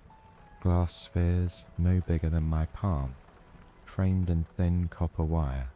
We'd made them together during our first winter in this house. She'd insisted we hang them in the window, so even the cold would have something to look at. Each one was a little different. One pale blue, one amber, one clear with flecks of gold. The last was green, her favourite colour, its edges chipped but still whole. I carried them to the table, brushing the dust away gently. The memory came easily, that December night, decades ago, her laughter filling the kitchen as we spilled wax and tangled wires. She'd burned her finger and laughed about it for days. Proof of craftsmanship, she'd said, wrapping the fingertip in a ribbon. When we'd hung the lanterns in the window, the whole street had stopped to stare. It wasn't common then, to decorate so boldly. They'll think we've lost our minds, I'd muttered. She'd only smiled. Maybe, she said, but at least we'll be warm while they're wondering. The memory made me chuckle now. I reached for a candle from the drawer, one of the last few I still kept for storms. Its wick was slightly frayed, the wax smelling faintly of lavender. I lit it and touched the flame carefully to each lantern's small hollow. One by one, they flickered to life. Blue, amber, clear, green. The room transformed instantly. Shadows danced on the walls, soft and unhurried, and the glass caught the light in gentle ripples. Whisper lifted his head, blinking at the new glow. Yes, I told him. It's time they came out again. He meowed once in approval and stretched before returning to his nap. I carried the lanterns to the window, setting them on the sill where the rain had left faint trails. Outside, the street reflected their colours in thin puddles, gold and green, rippling across the cobblestones. The effect was small, but it filled the air with something I hadn't felt in a long while. Celebration without noise. She'd like this, I murmured. She always said winter just needed a bit of kindness. I stood there a while, the warmth of the lanterns brushing against my hands, the cold glass beneath them, a reminder that light needs contrast. The air smelled of wax and smoke, and something faintly sweet, perhaps a ghost of cinnamon from years past. After a moment, I fetched the small tin box from the mantel. Inside was her old matchbook collection, each one from a cafe, a theatre, a train stop. Tiny souvenirs of lives lived between journeys. The one on top caught my eye, the blue parlour, 1948. I smiled. That was the night we'd heard the jazz trio she adored. Remember, I asked the empty room. You said the saxophone sounded like honey, poured too slowly. The radio, as if eavesdropping, crackled to life. A soft piano melody emerged through static, slow, tender, unmistakably from that same era. I couldn't help but laugh. You never miss your cue, do you? I turned the volume low and sat by the fire. The glow of the lanterns reflected in the window beside me. The piano's notes filled the room, folding around the sound of the rain outside. Whisper climbed into my lap, heavier than he looked, and began to purr. His warmth settled against my chest, rhythmic and real. For a long while, I said nothing. I just listened to the piano, to the rain, to the memory of her voice, echoing faintly in both. The music swelled at one point, the kind of crescendo that asks for witnesses. I lifted my gaze to the window, where the lanterns flickered in agreement.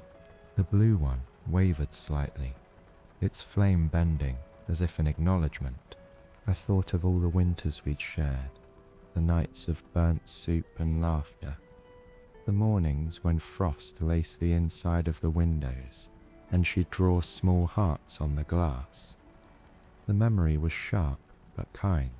Love, I realized, doesn't soften with time.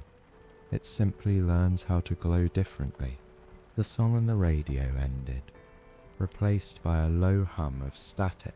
I didn't switch it off.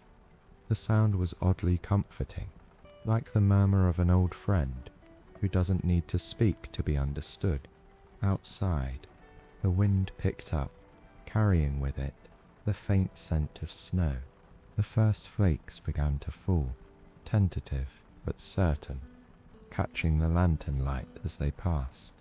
I watched them gather slowly, on the fence, on the cobblestones, on the empty bench across the street. The world looked new again, fragile, shining, unafraid. I rose carefully, setting Whisper aside, and fetched a small notebook from the shelf. I opened to a blank page and wrote, "Tonight the lanterns burn again. The world outside is white, and the house remembers joy." I paused, then added, "If she can see this, I hope she knows the warmth never left." I tore the page free, folded it once, and slipped it under the green lantern's base. "For you," I said softly. The fire crackled in reply. The snow fell thicker now, blanketing the garden in quiet grace. The lanterns glowed brighter against the dark, their colours mingling into something close to gold. I turned off the lamp to let them carry the room. The only sounds left were the gentle fall of snow and the soft hum of a cat's contentment.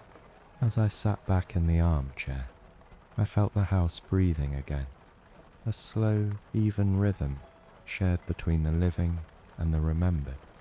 The warmth reached every corner, and when I finally closed my eyes, I could almost see her there at the window, smiling faintly, whispering, "I told you winter could be kind." The first days of the new year arrived quietly, with low skies and air that smelled faintly of salt. I'd always loved the sea, though it lay nearly an hour's train ride from here. We used to visit every winter when the crowds were gone and the water turned silver under the pale sun. "That's when the sea tells its secrets," she'd say, her scarf whipping in the wind, cheeks flushed from the cold. We hadn't been back since she passed, but lately I'd been dreaming of it. The sound of the tide, the cry of gulls, the feeling of her hand warm in mine. That morning, the postman's knock startled me out of my thoughts. Whisper raised his head from the hearth, blinked once, then settled back into his nap. I shuffled to the door, half expecting another bill or a neighbour's card, but the envelope in his hand was unusual. Thick paper, edges damp from rain, and my name written in looping ink I didn't recognize. No return address. "Morning, Mr. Harris," the postman said, his breath clouding in the cold. "Found this mixed in with the coastal deliveries. Must have taken the long way here." "Seems everything worth having does," I replied, signing his book. Once he'd gone, I turned the envelope over in my hands. It was sealed with a small wax stamp, a seashell pressed into deep blue wax. My fingers hesitated before breaking it. The paper unfolded easily, the writing neat and deliberate. "Dear Mr. Harris," it began, "my name is Clara Thompson. I believe we may share a memory." I frowned, adjusting my glasses. "While visiting my aunt in Brighton last month, I came across a small journal in a seaside shop. The owner said it had been found years ago in an old storage trunk.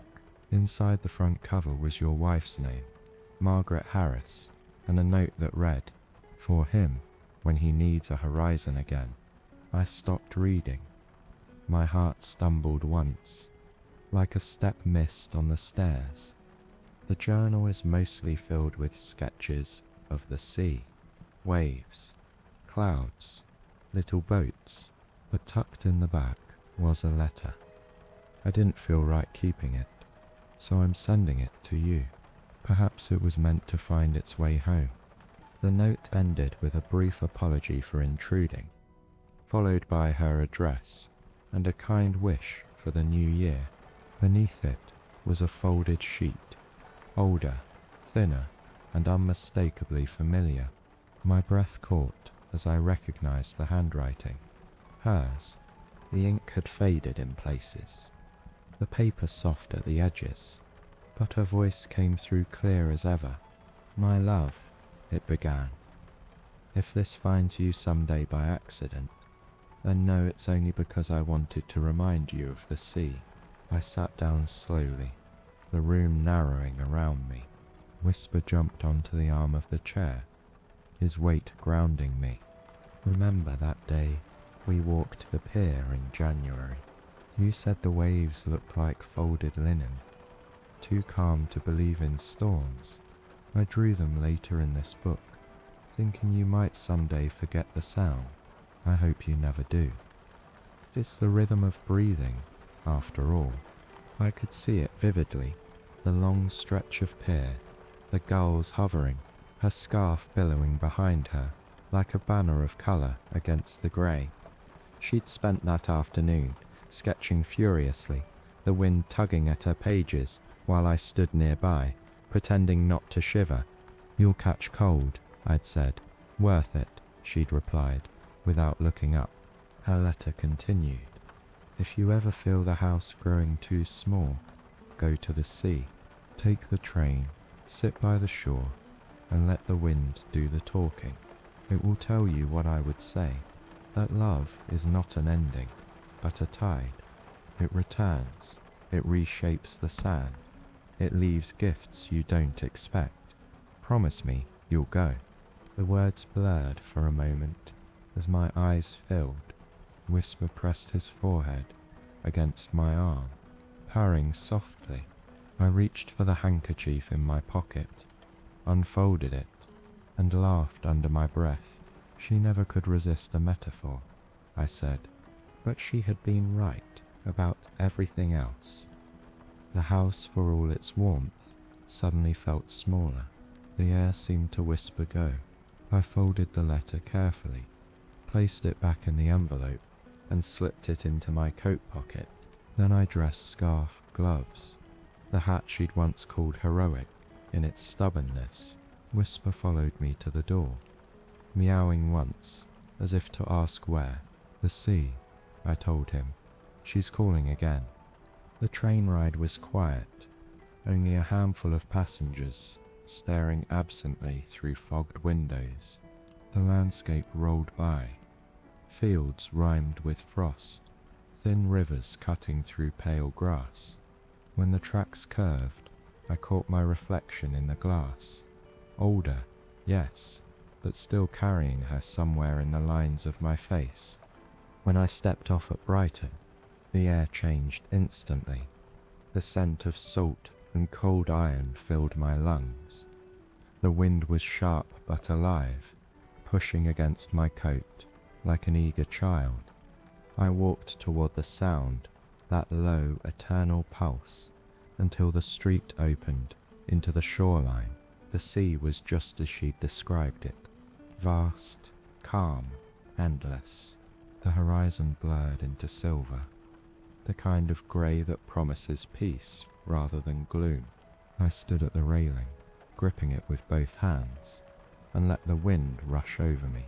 The waves rolled in steady intervals, like a heartbeat the world had kept on her behalf. For a long time, I said nothing. Then, quietly, "You kept your promise, love. You waited."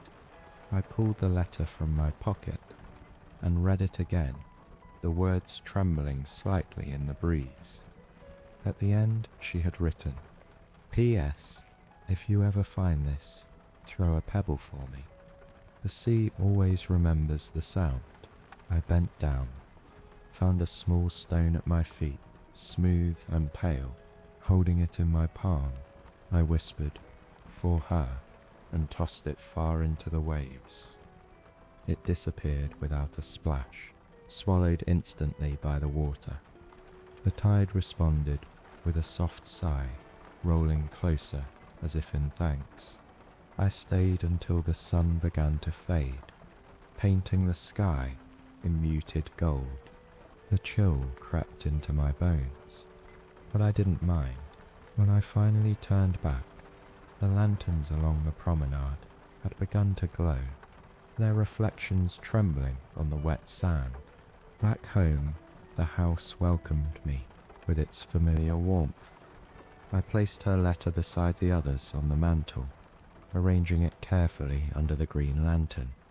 Whisper leapt onto the chair and began to purr as I lit the fire. The flames rose, amber and alive.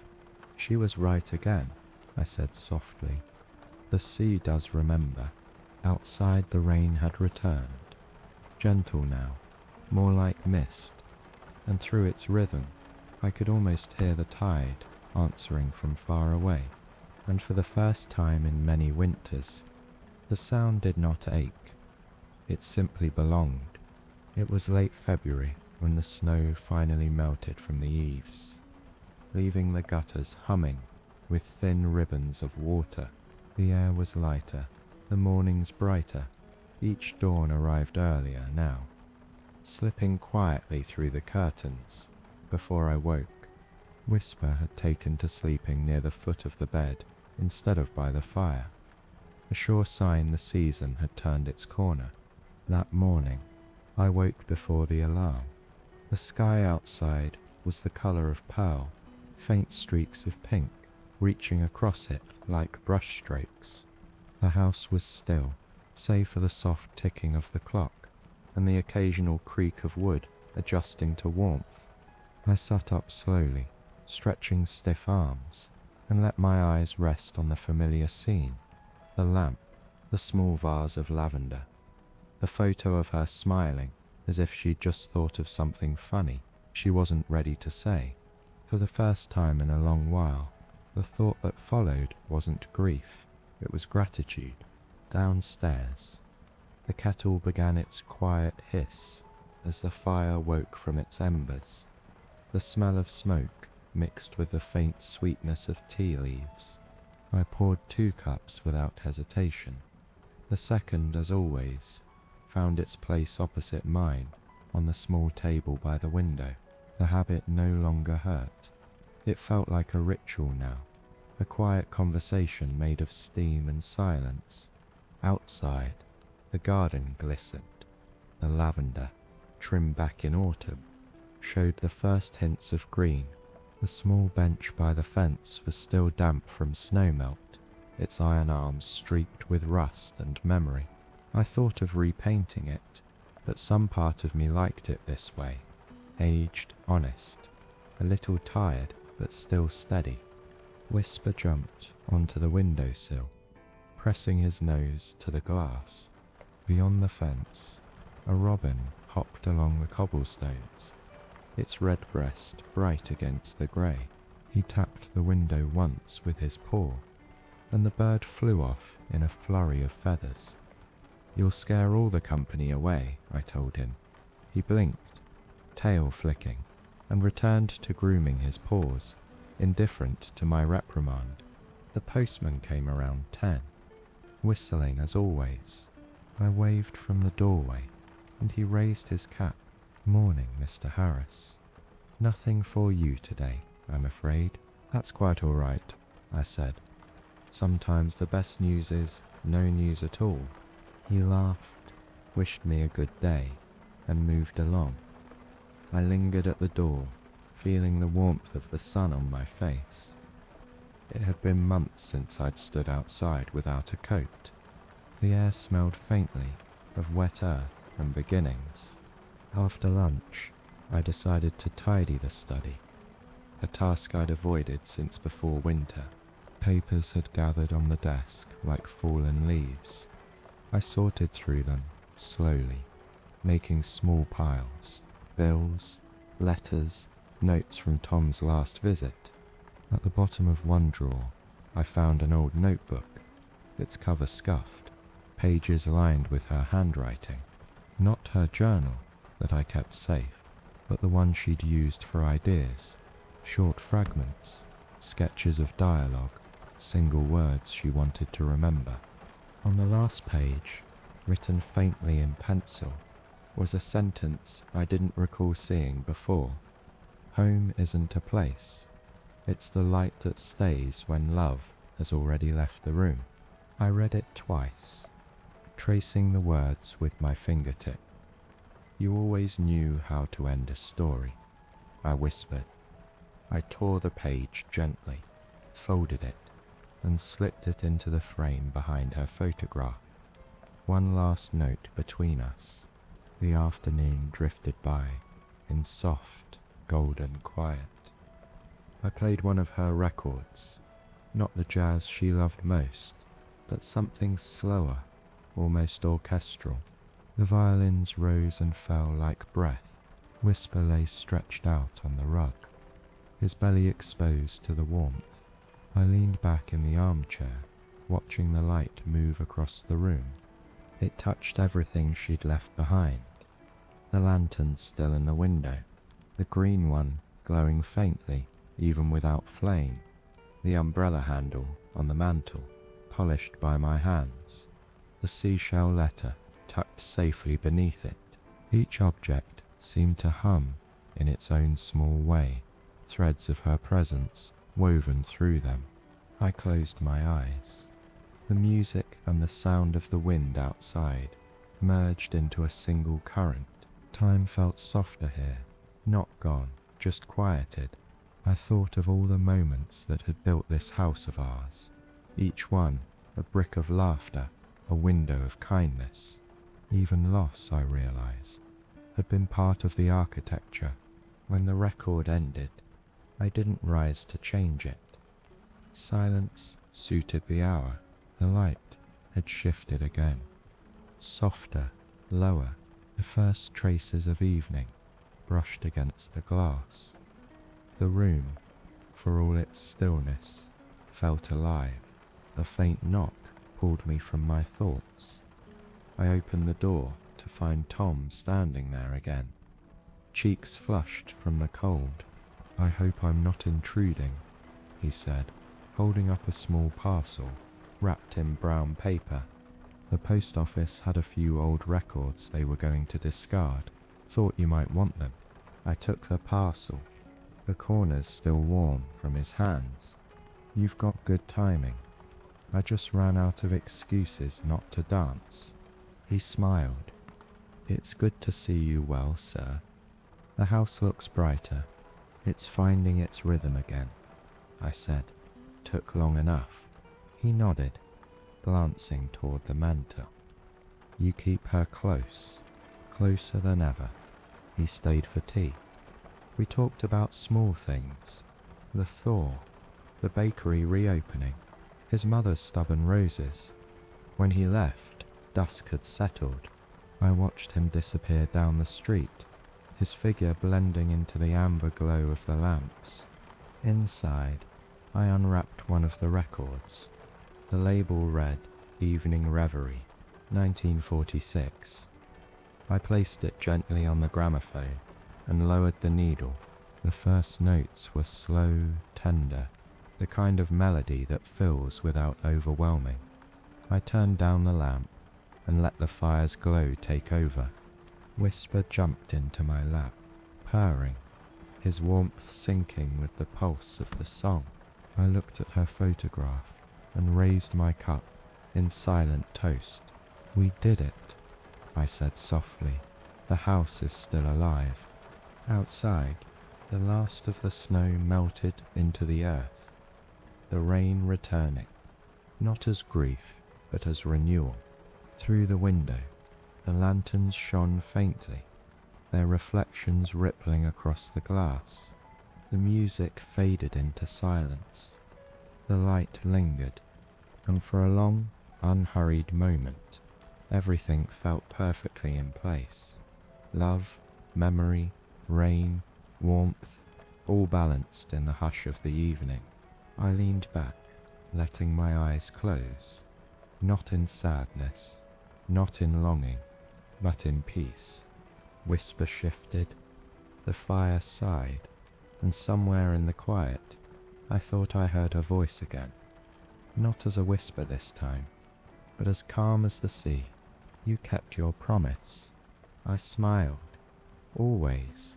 The last ember flared once, bright and certain, before dimming to rest.